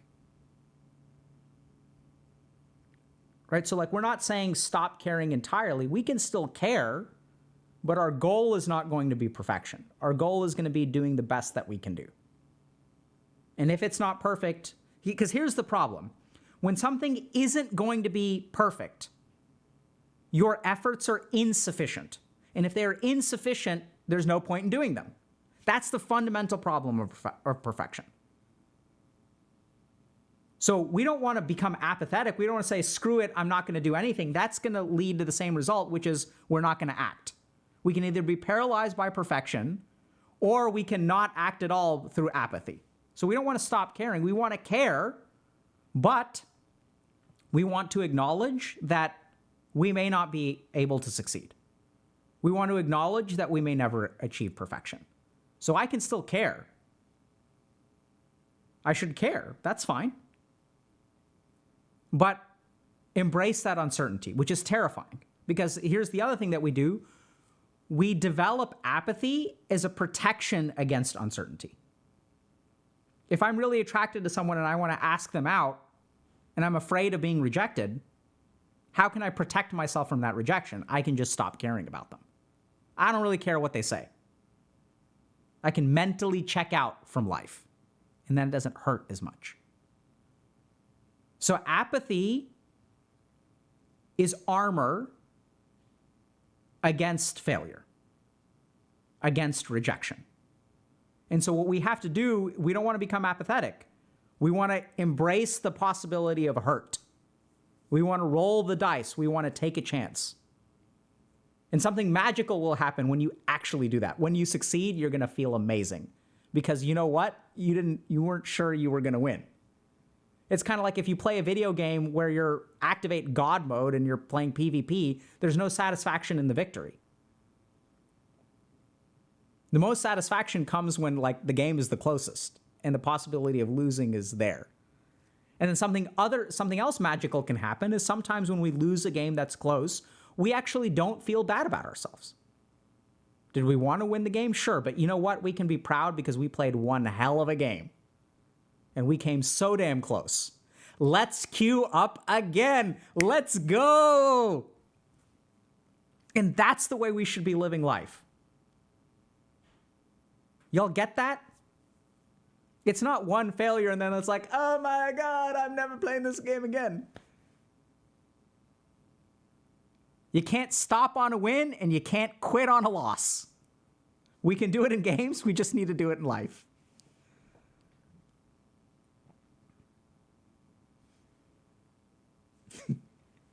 Yeah, absolutely. You guys want to know the difference between me when I was 21 and me today? Back then, I would queue it up again, just in the game. And now I queue it up again, just in real life. That's it. All right, we've got time for one more. Let's go. Speaking of queuing it up again. All right, this one's going to be kind of long. Okay. But we're going to talk about a couple of really important things here.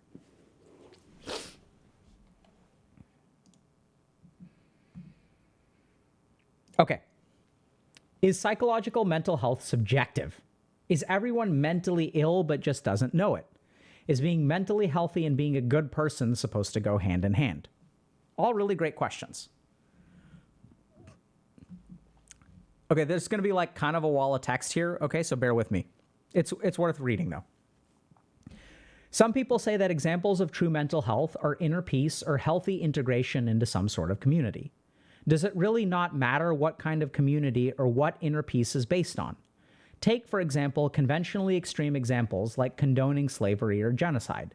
Does it really make sense to say that a bunch of people who are probably hardworking, God-fearing, family-loving, and generous to the people in their social circle are suddenly mentally disturbed because they do not advocate for those around them who were oppressed? There are many countries today where slavery still exists, and I know many people from those countries who don't see it as a big deal in their home country, even if they live in the US and are supposed to be westernized and normal. A lot of these people grew up with slaves, sometimes with slaves who were their same age, so it wasn't like the reality of being a slave was too vague and distant for them to be able to understand. In fact, some of these people think their people are doing their slaves a kindness because being enslaved is better than the living conditions they had when they were free. If people adapt and normalize these beliefs around them, at what point is that considered psychologically bad? And if certain people genuinely believe that the oppressed deserve to be oppressed, even if the job of the therapist is to make a person functional and better integrated into society, I'm just confused about whether belonging and being integrated to a group makes you any healthier. Every generation, people try to outlaw things that were completely acceptable for all history before that time. Spanking children has pretty much always been considered the norm, but research has now solidified negative effects that correlate with spanking, and there is a possibility that spanking will be outlawed in the future. Does this mean that most people are raised in the past become mentally unhealthy because of this and didn't know it? If most children were hit, do you consider that a pathology? What if the commonality of spanking made children unfazed by it? I see people calling those who would be physically hurt a child who would physically hurt a child sick or monstrous. And all I keep thinking is that there is no way all these parents in history could suddenly be perceived as monsters. At what point do people stop being monsters or mentally sick and start being healthy if they believe what they are doing is right? The fact that all these parents really did not love their kids seems ridiculous. Okay, so this person kind of goes on for a while. All right, do you guys want me to continue reading or should we pause?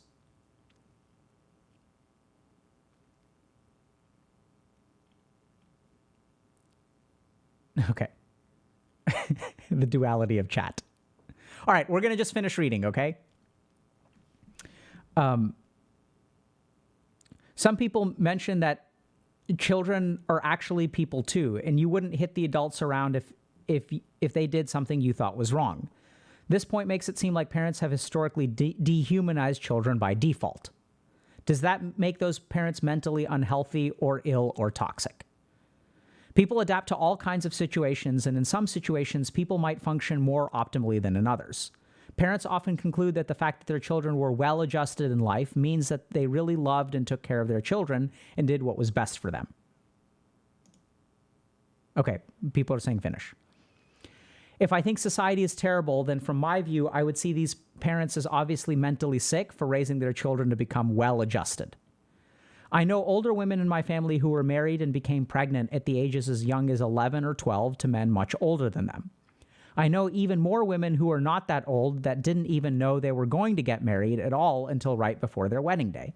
If you ask any of them about it now, they honestly don't care and just say that their life was great. Although I can't deny that not every woman accepted their fate deep inside. It wasn't like there was an epidemic of disordered behavior from these brides stemming from trauma.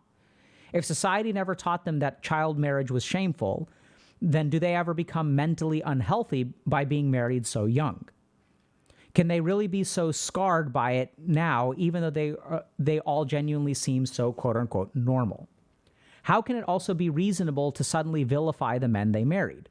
If culture influences the minds of men to find younger girls attractive or suitable for marriage, why should the mental state of these men be regarded as unhealthy?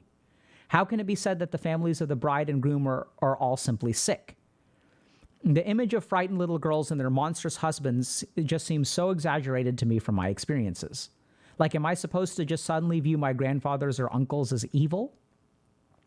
Even arranged marriage could be considered gross and dysfunctional in the West, yet there is no mass mental health crisis caused by it in the rest of the world. It can be argued that if someone is confronted and told their actions have negative impacts on people, but then they knowingly continue to do whatever they do, they are not mentally healthy. However, I'm doing something bad without caring about it, and you confront me. My belief system might allow me to ignore some aspect of your argument by default, such as believing that you are already untrustworthy, or believing that whoever told you what you're telling me doesn't know what they're talking about, or many other reasons. And so I will continue to feel the same way about what I do and consider you unhealthy. Likewise, your belief system might label me as unhealthy by default or for similar reasons. Here's the TLDR. What really defines being mentally well? If I have strong morals, does this make me healthy, or does this make me a slave to my beliefs and therefore unhealthy? Is the goalpost for mental health in society always moving? So I'm going to try to do my own TLDR here. So this is a really interesting post. The poster, in a slightly long-winded way, basically asks the question, what does it mean to be mentally unhealthy? And they kind of make the argument that today, for example, we've done research on spanking. And based on scientific research, we've concluded that spanking negatively impacts a child's mental health. 500 years ago, all parents used to spank their kids. Does that mean that 500 years ago, all children were mentally unhealthy? So does that mean that, like, if we kind of like follow that through, what that means is that for the majority of humanity, people have been mentally unhealthy because people used to be spanked, right? And we're just sort of becoming enlightened now. So what does it mean to be mentally unhealthy? The other thing that they kind of talk about is mental health, mentally unhealthy and harming another human being. So they talk about things like child marriage or arranged marriage. And in these situations, we would consider, by today's standard, marrying an 11-year-old to be morally reprehensible. Does that mean that that person is mentally unhealthy? Because if someone wants to marry an 11-year-old today, we also call them sick, right? This person is sick. He's a sicko, pedophile. So the other thing that this person sort of tangles together, which I think is really important, is they're sort of using mentally unhealthy and morality like kind of interchangeably, whereas I don't think that they're interchangeable, and we'll get to that in a second. And so then the last kind of question here is that, what does this mean for society? So like, if we sort of assume that all children were traumatized by spanking because we know spanking is traumatic, does that mean that 100 years from now, we're going to learn that something that we're doing today is also traumatic? And so everyone today is traumatized. And so does that mean that being traumatized and mentally unhealthy is sort of the norm of society? Does that make sense? So there are a couple of really important points here, which people in psychiatry love to discuss, by the way, about moralities. You know, what is mental illness? What is an adjustment to society? Like, what is kind of normal? So we're going to try to unpack these things kind of one at a time. The first thing that we're going to talk about is cultural accommodation and mental illness. The thing that we need to actually start with is that mental health is more than mental illness. Mental health is more than the absence of mental illness. So let's start by sort of looking at what is normal within a society and whether what is normal within a society qualifies as mental illness or mental health, or what's the relationship between those things. So what's the relationship between normality and mental illness or mental health? So this is where there's a lot of really interesting data. So if you look at epidemiologic data of the incidence or prevalence of mental illness across cultures, what you discover is that there's roughly the same amount of mental illness all over the world. So in places where there's child marriage versus not child marriage, in South America, in Africa, in East Asia, generally speaking, we know that mental illness is kind of comparable across the world. So the rates of things like an anxiety disorder is roughly the same. We're not talking about, rates that are 70% in one culture and 8% in another culture. Ballpark across the board, if you look at all the numbers, they tend to look about the same. There are certain outliers, for sure. But generally speaking, what we see is that mental illness may manifest in a culturally sensitive way. So, for example, in parts of South America, there's this thing called ataque de nervios or something like that, right? So panic attacks, or they've got their own kind of word for it. We know that in East Asia and South Asia and Southeast Asia, major depressive disorder manifests with more somatic symptoms. So people won't talk about feeling sad or guilty or ashamed.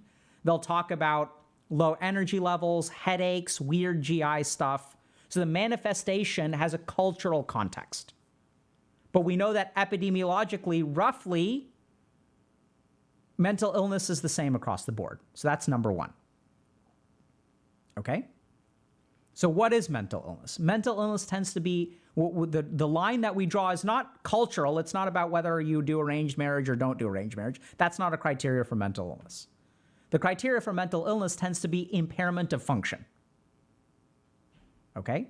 So what that means is that you can take, 100 people from Japan with depression, major depressive disorder, and it may not look the same as it does in, let's say, the Netherlands. They may not describe the same experience, but if you really tunnel down into it, all 100 people from both of these countries have a lot of difficulty working for months at a time, and they really struggle.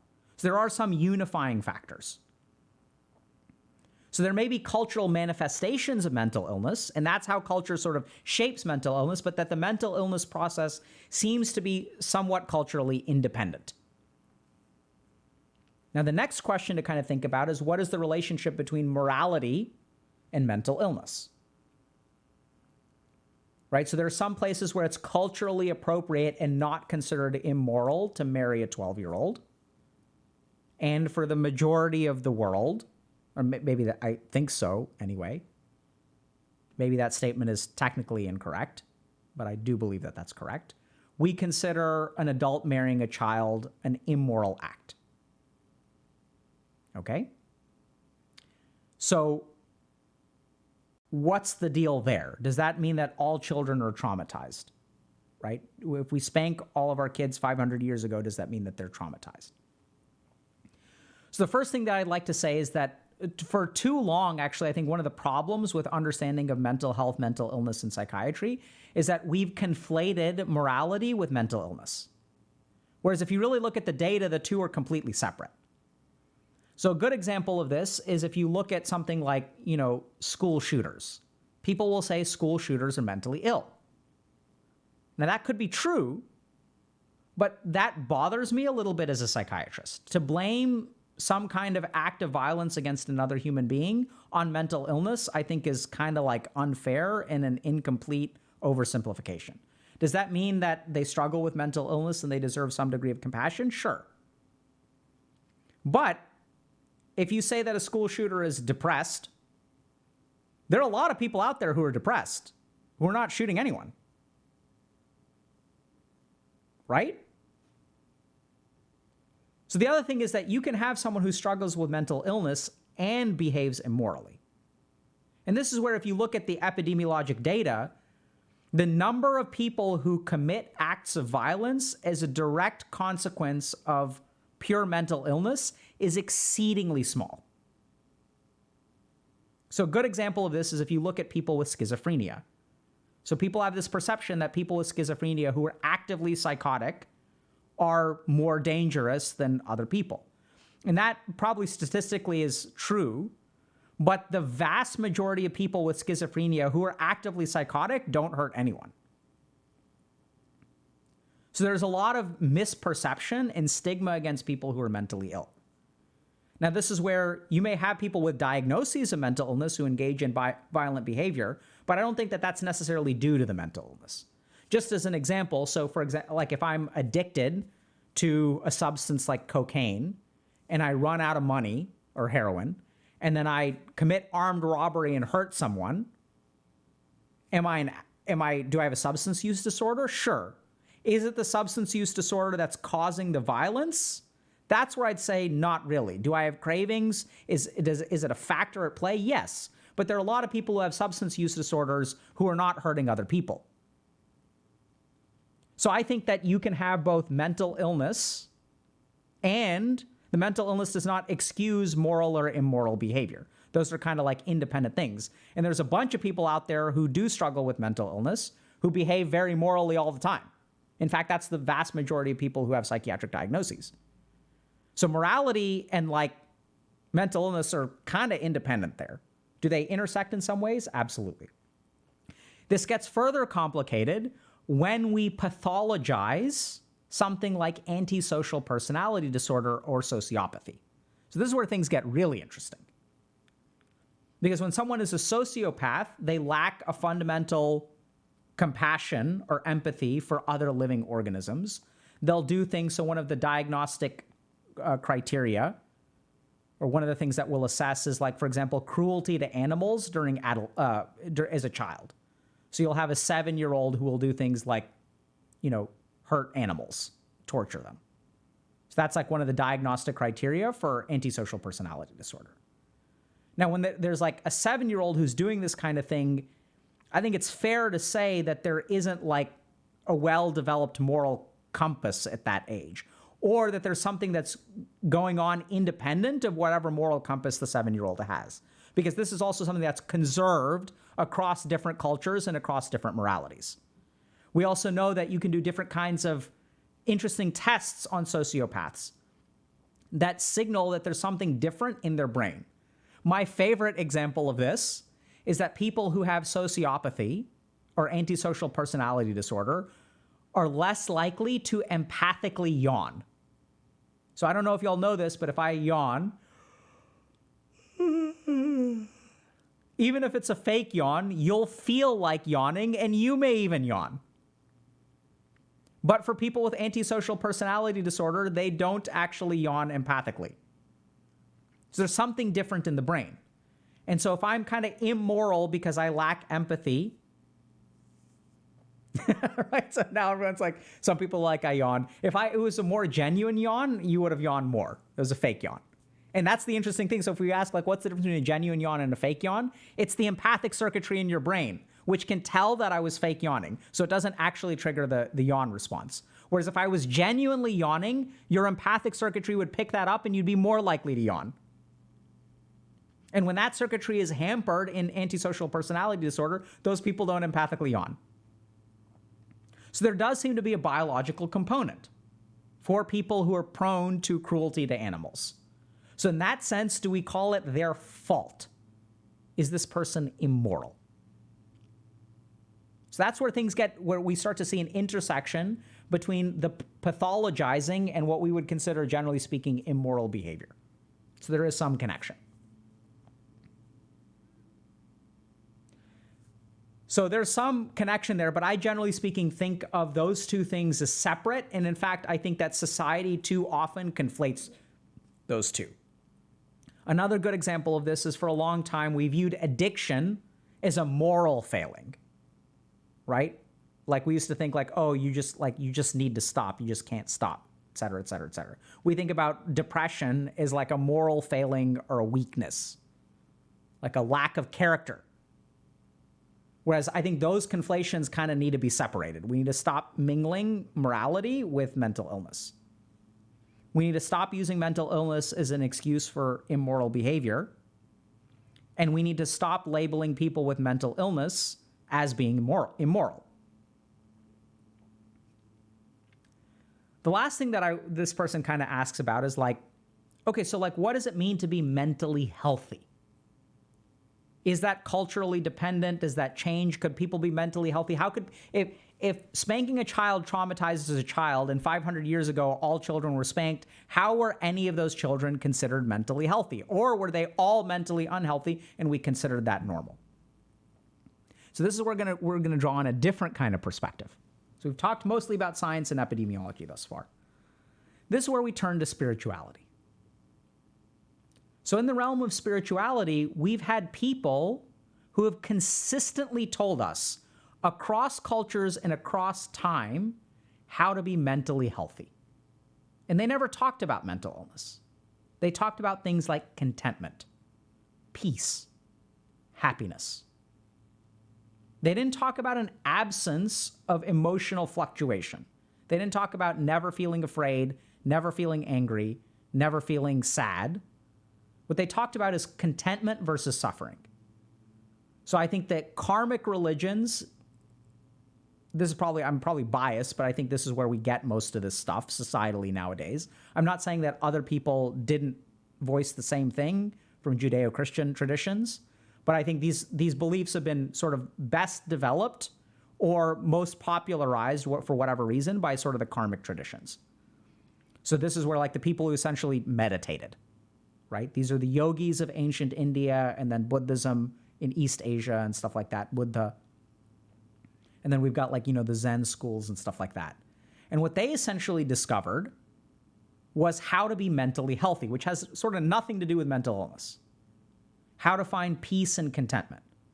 And the formula that they posited is, developing some degree of detachment, vairagya, about separating yourself from the outcomes of your actions, separating yourself from your ego.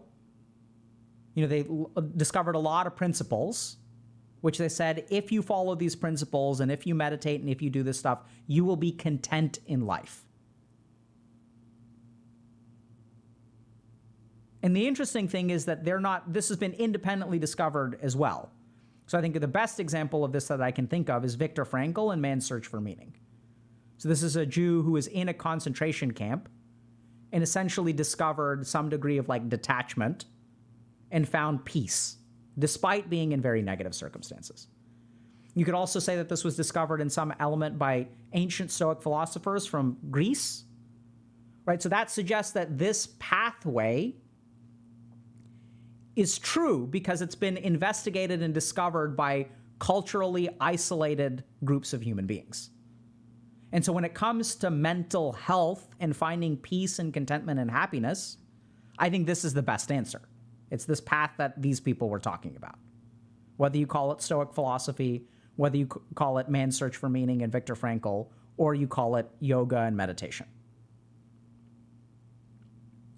And so the interesting thing there is that people, irrespective of what culture you grow up in, irrespective of whether you were spanked or not spanked, and this is the key thing, is that spiritual tradition towards enlightenment is not actually about external circumstances. The key thing there is the path to enlightenment is not about what happens in the world. It's about how we react to it. And this is why it transcends culture and time. Because whether you were spanked or whether you were yelled at or whether, you lost a parent from smallpox, whatever the circumstances are, what leads to peace is how you react to those circumstances. And so that's why I think that the spiritual path offers so much in terms of mental health. It's so useful because it's not just about mental illness. That mental health and being mentally strong and content is more than the treatment of mental illness. And I think the best explanation of this has been the spiritual path. And now we also have, to a certain degree, this is going to be somewhat of a oversimplification. We have scientific evidence for this as well. So we do know that there is it's kind of interesting because there's one intervention that has been shown to be essentially improve symptoms of all mental illnesses. Mindfulness. Mindfulness improves things in schizophrenia, it improves things in anxiety, and it improves things with depression, it improves things with ADHD. So that's kind of interesting, right? And I think it's because the people who sort of developed yoga and meditation understood the fundamentals of how the human mind works and how to transcend all of the patterns of mind. So whatever illness you have within the mind, if we can transcend all of it, if we can move away from ego, move away from identity, control our thoughts, process our emotions, it doesn't matter whether the emotion is shame from depression or fear from anxiety. It doesn't matter whether it's attachment to a substance or attachment to a promotion or attachment to a particular car or ego or whatever. Transcending ego gets rid of all of that stuff. So part of what I've learned as a psychiatrist is that these two things are independent. In fact, all three of these things are independent. Mental illness is one thing. Cultural manifestations may vary, but that mental illness tends to be somewhat independent of cultural manifestations, right? It's like conserved across humanity. That's number one. That mental illness and morality need to be separated. And when I draw on my experience training to become a monk, what I sort of learned, which is kind of interesting, right? Because I went to medical school, is that the development of mental health requires more than the treatment of mental illness. And that these two things can be pursued in parallel or even sequentially. And I see the best clinical outcomes when we walk both of those paths concurrently. So it's not just about giving up the addiction and conquering the addiction. It's about having a conversation about, what do you want from this life? What would bring you peace, contentment, and happiness? And how does alcohol affect that? Well, I want to have a family, and I want to be peaceful at home. I don't want to be going through couples counseling all the time. I want my kids to be proud of me. I don't want to be ashamed about myself because I'm drunk at their birthday party and pass out. Okay, so if that's what you want to be content and happy in life, let's think about how alcohol impacts that. And then there's the treatment element, right? So we can prescribe things like, let's say, disulfiram or whatever medications. You can go to Alcoholics Anonymous, you can do psychotherapy, you can do cognitive behavioral therapy, you can do all these treatment interventions. But at the end of the day, there's a spiritual element to overcoming addictions, which is something that we've understood for a long time, which is why Alcoholics Anonymous and things like Refuge Recovery are very spiritually oriented interventions. So I think this post is really interesting because it talks about the connection or intertwinedness between morality and mental illness, and mental health and mental illness, and cultural fluctuations. But the interesting thing is that as we dig into this stuff, we can actually resolve all of that stuff. We have to understand that mental health and peace comes not from necessarily what the world does to us, but how we react to it.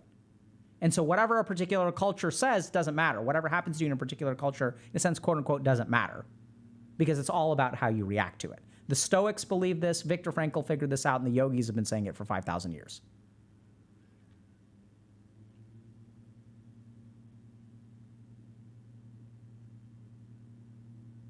And we also have to be careful about morality and mental illness, because increasingly we're getting those two things conflated. That people who commit bad things were mentally ill. That may be true, but let's not forget that just because you're mentally ill, you can be a good person or a bad person. Or even then, I don't think that that's really fair. You can commit good actions or bad actions. You can commit moral actions or immoral actions. And the vast majority of people who suffer from mental illness do not do immoral things, or at the scale that we're talking about. So I don't think it's fair to blame immoral actions on mental illness. I think, in fact, what happens is once we start blaming our immorality on our mental illness, our immoral behaviors skyrocket because we stop accepting responsibility. And once we forego personal responsibility for our behaviors and start blaming them on mental illness, then there's no internal check. So I think it's a good question. I'd love to hear what y'all think, right? So I'd love to, feel free to type out whatever you believe about this stuff. What do y'all think?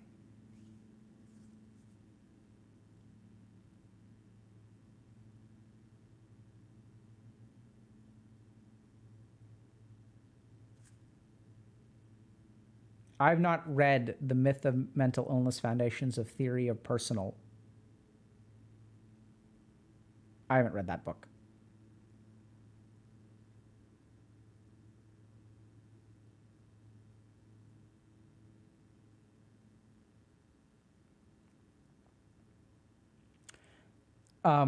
So Sabardani is asking, is mindfulness the same thing as awareness? So I would say no. So let's define a couple things. So mindfulness is best so the first thing is that I don't think English is a great language for a lot of these terms.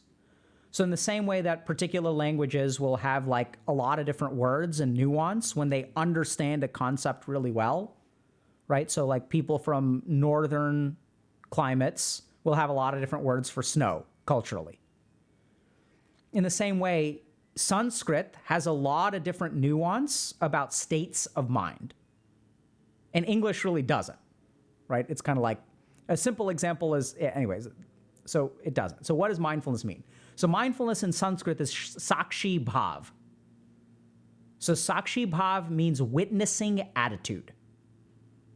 So it's a frame of mind where you're a witness. So it's not just awareness. So there are a couple of attributes of sakshi bhav. The first is that you're in the present. Another thing is that you're not engaged with your thoughts. So you're a witness to them. So sometimes we are one with our thoughts. Oh my God, I'm going to fail, I'm going to fail, I'm going to fail, I'm going to fail. That thought becomes a reality. It becomes a truth for us. There's no separation. So sakshi bhav is when we have space between us and our thoughts. So we can be, it's a witnessing attitude. So another feature of it is that it's non-judgmental. So once we look at it, we're just sitting on the bank, we're watching our thoughts or our mind go by, and we're in the present. So awareness is a component of it. I would say that the two get closer and closer and closer together, but I think you can have some degree of awareness with judgment. I think that sometimes that can happen, but the closer you get to a true sakshi bhav state, you're fully aware and completely non-judgmental and completely present. And then the key thing is that even Sanskrit has layers of awareness beyond sakshi bhav. So the interesting thing is that we talk about mindfulness as the end of the road. But if you look at Sanskrit, explorations of consciousness, mindfulness is actually step one. And then there are higher levels of awareness. And what does that mean, higher levels of awareness? It's hard to describe until you experience it. But this is where if you look at things like, psychedelic experiences and stuff like that, this is where there are conserved experiences that people have. What do I mean by conserved? That means that it's consistent. So you can almost study it you can study it in a scientific way. If you give this person this substance, this is an experience that they're going to have. And it's hard to describe, but sometimes your awareness goes beyond like your standard awareness of life. And you become aware of things that you weren't aware of before. That's what I sort of mean about awareness. Right? So like one simple example is like, sometimes when I work with people, they'll be alexithymic, which means that they don't understand their internal emotional state. And so they're not aware of a particular dimension of life. They are aware of their thoughts, they're aware of their actions, they're aware of their desires, they're aware of their likes and dislikes. I love peanut butter. Ew, I hate mustard. But they're not aware of emotion. So what does a higher level of awareness mean? It means that, okay, like now I can become aware of my emotions, and now there's a dimension of life that I was unaware of. So another good example of this is where things get more esoteric, but I'll just give you all kind of an example, is as you meditate and do esoteric meditation practices, you will gain awareness of things that you did not know existed before. So a good example of this is prana or chi, life energy. So there's no scientific evidence of something called prana or chi. We haven't been able to scientifically find it. But when you do particular kinds of practices, you become aware of life energy. You can feel it. And you may ask, what does it feel like? It's kind of like trying to explain what sight is to a blind person. Until you open your eyes, you just don't know what that is. And then you can become aware of other things, like karma. And you can have an awareness of the influence of karma on things, which now sounds really weird and esoteric and mystical. And that's just unfortunately how it is, because once again, it's like trying to explain sight to a blind person. Once you do these practices, you'll understand what we're talking about. But one thing that hopefully y'all can understand is an awareness of something as simple as emotions.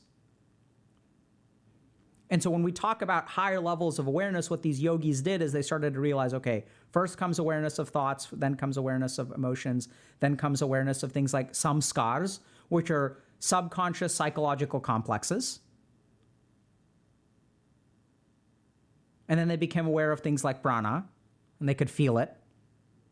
And then they became aware of more and more and more and more stuff, the more they refined their practices.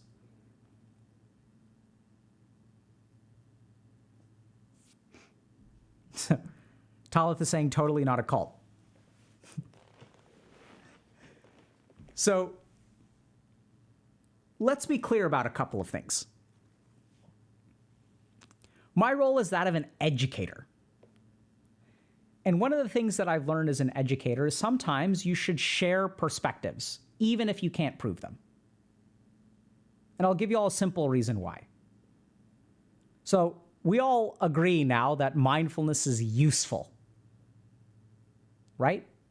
Like there's good scientific evidence that mindfulness helps people cope with pain, improves quality of life, reduces symptoms of anxiety. Like we kind of know that scientifically. We have multiple evidence-based psychotherapy modalities that are inspired by mindfulness, dialectical behavioral therapy, acceptance and commitment therapy, right? So now it's like scientifically valid.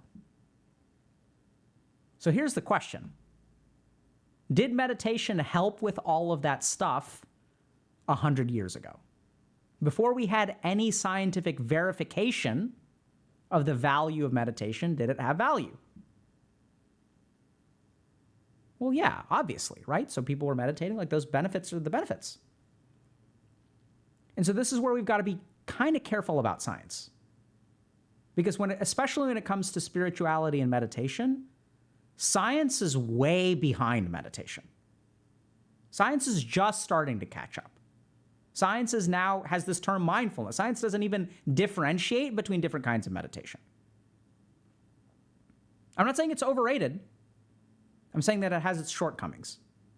And that human knowledge actually goes beyond science. And I think the scientific validation of meditation is a really, really good example of this. That we've known this for a long time. People have been saying it for a while. Now, does that mean that we have to listen to everything that people have been saying for thousands of years? No. This is where science comes in and science has utility. Because people have also been saying all kinds of other crap for thousands of years. How do we know which one is correct? That's where science comes in. But it is not scientific verification that makes something useful or makes it correct. The principle is there. The truth is already there. Gravity has been there all along before we discovered what the formula for gravity was. Science is the process of discovery and verification. And so then the question kind of becomes, when it comes to this esoteric stuff, okay, if it hasn't been scientifically validated, should I do it? That's where it's up to you. So you decide. And we try to do, I think, a good job of this, right? Where we'll sort of share what is scientifically kind of valid meditation and what is not scientifically valid meditation. Now, I'm confident that as science progresses, we will discover that more of meditation principles are scientifically valid. I think we're already starting to see this with things like psychedelic research. So when people sort of talk about, sublimation of the ego in yoga, they talk about, okay, if you want to be content and happy, sublimate your ego. They've been saying that for thousands of years. And what do we discover? Meditation's neuroscientific mechanism is reduction of the default mode network activity, which sort of correlates with ego death. And then we also discover something kind of cool, which is that if we give someone some kind of psychedelic in a controlled clinical setting, it seems to deactivate their default mode network, and their experience is something of an expansion of consciousness, a death of the individual ego for those moments, and that has good outcomes in a preliminary fashion towards healing things like trauma and chronic depression. So it's like this whole annihilation and sublimation of the ego thing seems like the yogis were right about that too.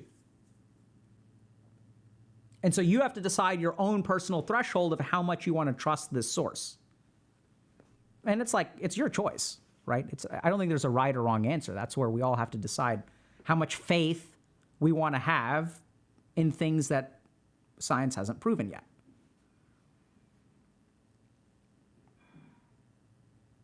Should we meditate?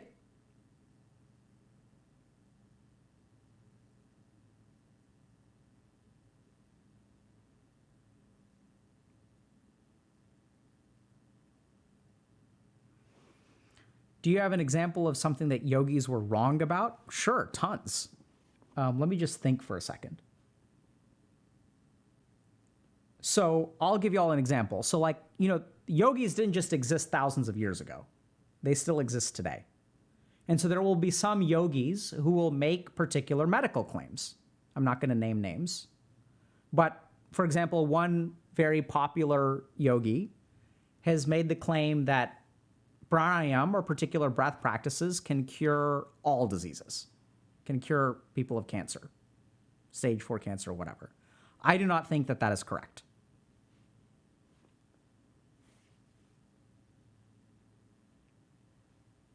I don't think that that's a scientifically valid statement or correct. I just have not seen evidence to support that claim.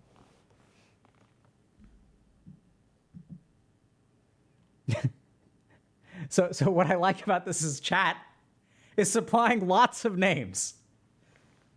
Right?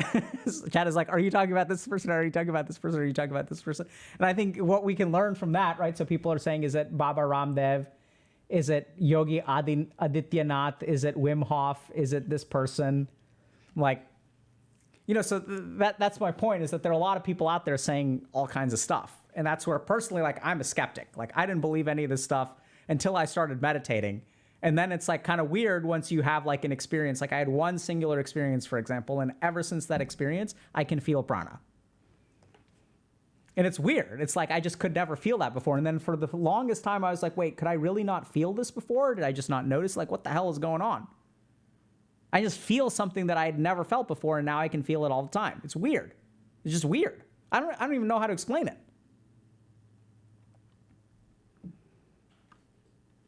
But it's what happens. So then it's like, all right, well then like how do we resolve this?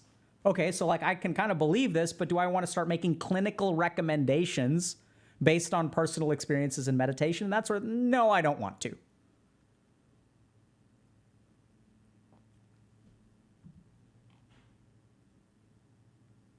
Prana, Prana. Thank you, Skull Crusher Val.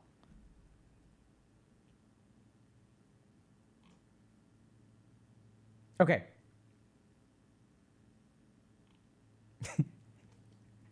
Can you tell me about the experience? Sure. So this is the other thing, is people think that it's like some magical experience. It's not. It's literally, I was going through my 2nd degree of Reiki initiation. And then like, I was sitting there and doing some practice that the Reiki initiator was teaching me. I was just like breathing. And then they're like, okay, like now feel the prana. And I was like, oh shit, wait, this is weird. I can feel this. And then I woke up and I was like, what the hell just happened? And now I can just feel it. It's weird. I don't know how to explain it. I still don't know if I could just always feel it and now my mind is making it up. Like, I don't know. It's weird. Reiki. R-E-I-K-I. So another example, so I don't know if you guys know this, but I explored like alternative medicine for many, many years and studied all kinds of stuff. And like what I really found is that scientifically, a lot of it is not recommendable. So I'm not saying that there aren't cases of people who received Reiki healing and got substantially clinically better. But what I'm saying is, as a clinician, if I have 100 patients who are suffering from, let's say, heart disease, I don't believe that you can consistently use Reiki to improve heart disease. Just data just doesn't support it.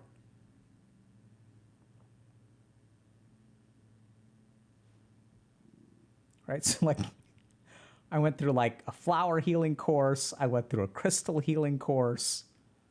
You know, I'm a Reiki healer, but I don't do those things because I just don't think that they're as reliable as like meditation. Astrology is, when I retire, I'm going to learn astrology. Oh, full charlatan course? Y'all have no idea, dude. Like, So here's the thing. Once you go deep into this world, I'm just mentioning the stuff that y'all have heard of. There's stuff that y'all haven't even heard of. Right? Like weird stuff, man. Yeah, flower healing. Yeah. I mean, I'd love to go back into that and really see what's going on. I studied with one dude, fantastic guy, by the way, who did consistently do things that were medical impossibilities. Like, no joke. And then he was like, yeah, this kid was born with one kidney, but he has a second kidney. It's just super small. I was like, show it to me on the x-ray. And he was like, you can see it on an x-ray. And I'm like, show me the x-ray. And he like pointed to this dot on the x-ray. He's like, there's the kidney. I was like, that's not a kidney. It's a dot. And he's like, in a year, I'm going to grow the kidney back. And the kidney will be normal size. I was like, bro, you got to be kidding me. And unfortunately, the guy died of a heart attack, so could never regrow the kidney. But he had done some other stuff that was like medically impossible. So I don't know what to think about that. So you're going to find these weird stories. Like, the question is, what's consistent, right? What can you rely on? And like, you have case reports of bizarre things happening, like people, spontaneously going into remission from cancer and things like that. It can happen spontaneously. Like, sure, you can have a case report about it, but that's not what we base medical science on. You don't base medical science on exceptions. You base them on averages.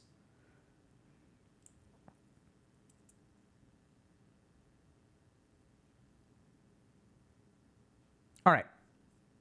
Let's meditate. So what meditation is appropriate after a conversation like this?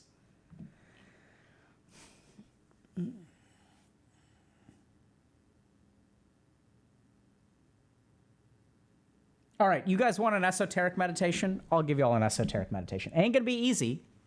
I'd guess that 90% of y'all are not gonna understand it at all, but we're gonna do it anyway because that's where we are today. Okay? So,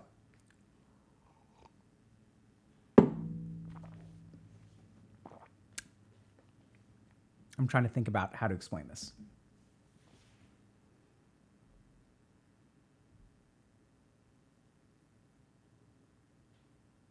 Okay. So what we're going to do is feel the breath outside of our body. Okay? So let's take a step back. If you guys want an introduction to a weird meditative experience. We'll also explain some scientific possibilities about what could explain this, okay? I've looked into this stuff a lot. So we're going to do a practice where as you breathe in and out, you can feel your breath. And what we're going to do is we're going to start by feeling the breath in our body, right? So when we use the word feel, we have these things called proprioceptors. We have the sense of proprioception. As human beings, we have nerves that exist within our body that allow us to feel stuff. Ergo, you cannot feel anything outside of your body because you've got no nerve out there. Right? Duh. So we're going to do a practice, which if you do it properly and you're an attuned enough meditator, you may be able to experience the feeling of your breath outside of your body. Practice is really simple. It's just hard. Now, then the question kind of becomes scientifically, like, how the hell is that possible? How can you, first of all, feel breath, which has no substance and no form and no proprioceptors? And I think there's one really important scientific possibility. So this is what I do as a skeptic. When you experience things like this, you're like, wait, this is physically impossible? Hold on a second. Now let's remember, so let's consider a scientific possibility for why you could be able to feel something outside of your body. So let's remember that our perceptions or feelings are constructed in our brain. So it could be simply that there's a certain amount of actual signals coming from our nerves, which then our brain interprets as feeling something that doesn't exist. Because we know that the brain is actually capable of that. How do we know that? Because of something called phantom limb syndrome. In phantom limb syndrome, you don't have a limb anymore, but your brain can feel it. So we know that our brain is actually capable of constructing signals in a particular way where we feel something that doesn't exist. So could this be a manifestation of phantom limb? Maybe. Who knows? That's the best scientific hypothesis I can come up with based on years of neuroscience research, medical training, and psychiatry training. Nonetheless, it's a cool practice, so we're going to teach it. Are you feeling your prana? Are you feeling something outside of your body? Does that mean that awareness in the being can expand beyond the limitations of the physical? Expand beyond the limitations of your physical body, man? Or is it just our brain misinterpreting signals? Who knows? We're going to teach y'all the practice. Y'all are going to do it at the least, hopefully you'll feel something. Okay? Expand beyond the limitations of the physical man. Let's go. So sit up straight, back straight, neck straight, head straight. Close your eyes and breathe.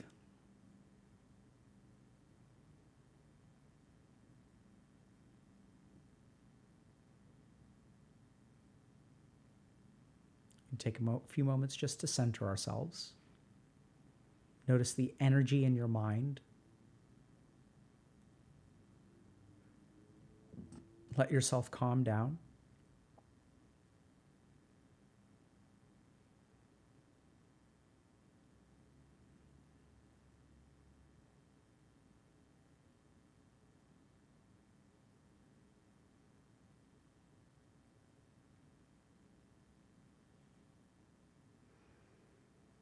And now what I want you all to do is focus on the sensation of the breath within your nose. So kind of focus on the top of your nose, the bridge of your nose, right where your nose kind of meets between your eyes. And feel the passage of air there.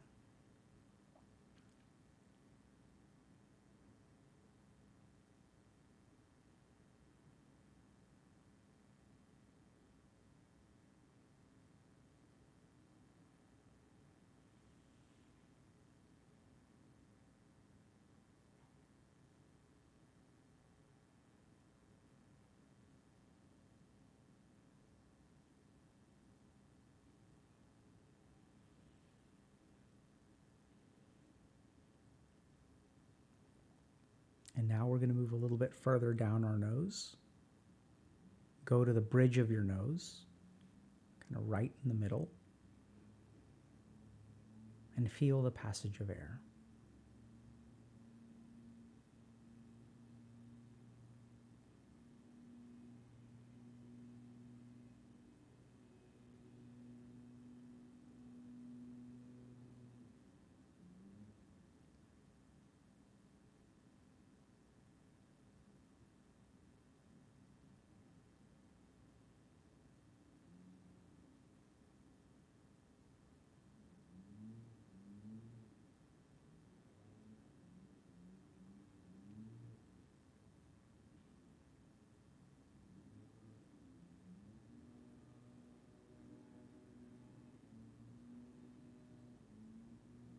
And now we're going to move to the tip of our nose. And what I want you to do is just focus on the passage of air right at the bottom of your nose, right at the nostrils. And feel the air going in and out.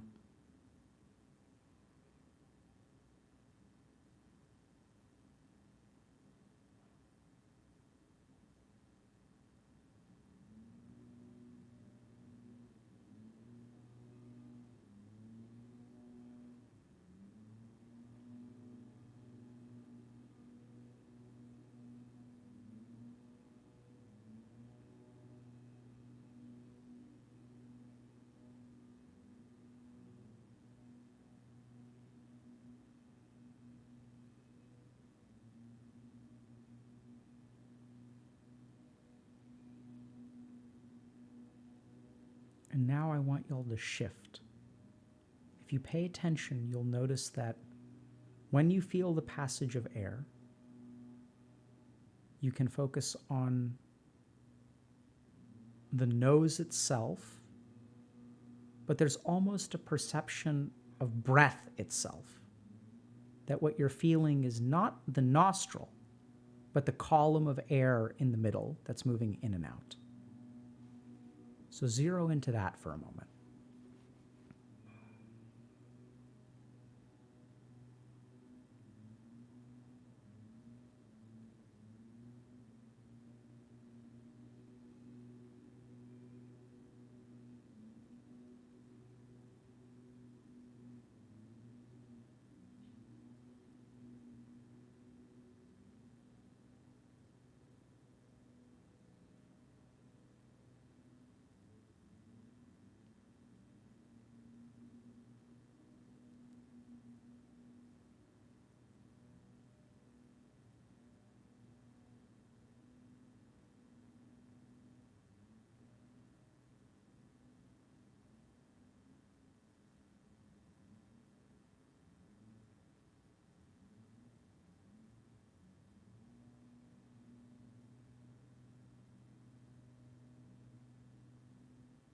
And now I want you to follow that column of air and see how far it goes beyond your nose.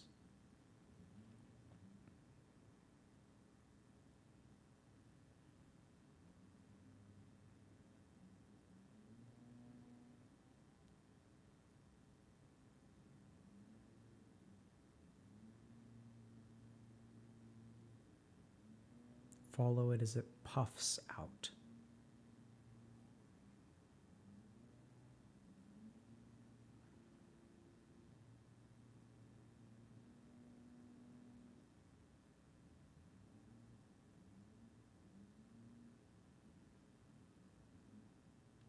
If you're having trouble feeling something that I'm describing, just focus on whichever portion you can feel, whether it's the top, the middle, or the nostrils. Let your attention rest on whatever you're capable of feeling. You can explore a little bit beyond that, but no matter if you can't feel it. We'll continue for another 30 seconds.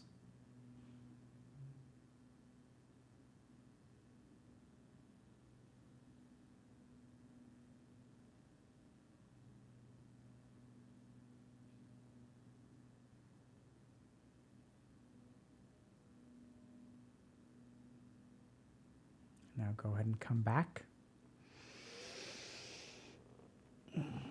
Move your body, stretch. Yeah. Unless you're a sociopath. And open your eyes.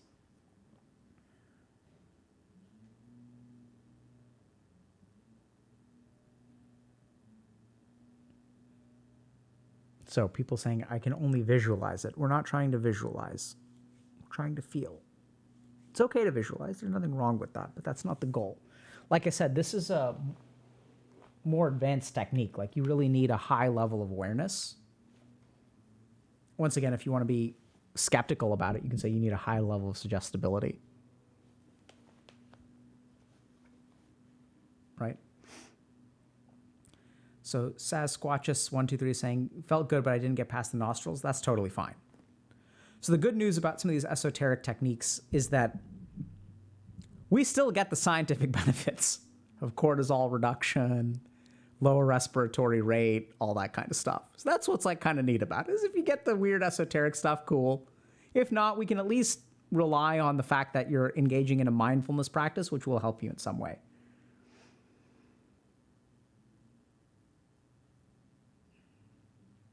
Yeah, so Skrazalope is saying, when I close my eyes, it feels harder to focus on the breath. That can be common for some people, especially people with ADHD. What I found in my clinical practice is that telling people with ADHD to close their eyes when they meditate can sometimes make it harder. So in the Buddhist tradition, they'll have more of the half-lidded gaze of like kind of closing eyes a little bit. And you can kind of do that, or you can leave them open. What do you do to practice for that technique? Any other meditation technique.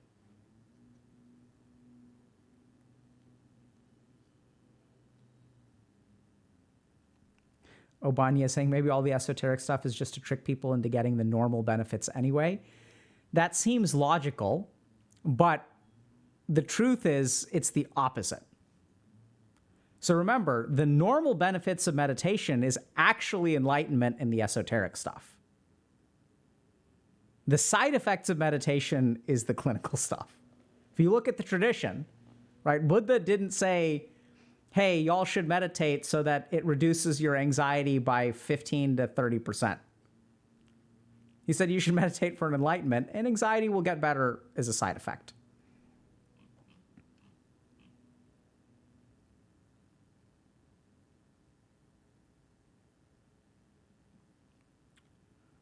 Do you actually hold the opinion that you can feel your breath somewhere else in the room, or do you just do this as a part of a practice, a thought, a feeling, imagination, or exercise? I certainly do not do this as, it's not a thought or an imagination exercise, and it's not an opinion, it's an experience. Now, that's where the skeptic in me tries to interpret it, right? So we've got to think about, okay, what can explain this experience? Is there a scientific explanation for this? And it could be the best I can come up with is something like phantom limb, where you have an experience that's constructed by your brain, but is not actually tied to a biology. Good question, though.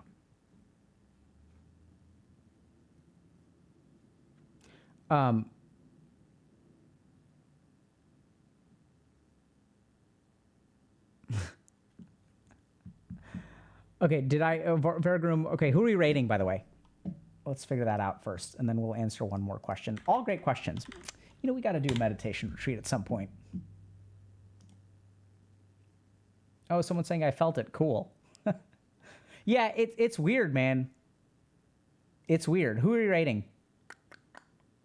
Banana Slam and Jamma?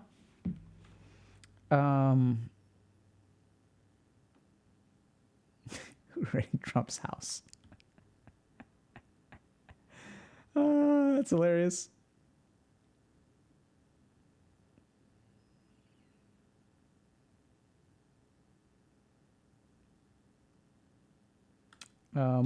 Who's any of our group folks? Zergirl isn't live.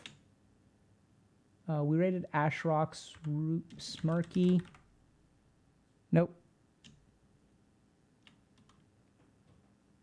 Caterino, let's raid Caterino. Let's go. Raid Caterino. Yeah, we're gonna raid Caterino. All right, have fun. All right, y'all. Take care. Bye. We'll see y'all tomorrow if y'all want to catch the content creator group. Otherwise, we'll see y'all Friday. Last question. Oh yeah, someone was asking. Man, what was it? Start the raid. Nope, I'm rating now. I forgot the last question. Sorry, chat. Your question is, what do you want for lunch? Is Vietnamese okay? No, I'm gonna go out to dinner in a bit, but I'll just have a smoothie. Okay. I'll see y'all tomorrow, chat. Take care. Nope, did it work? There we go.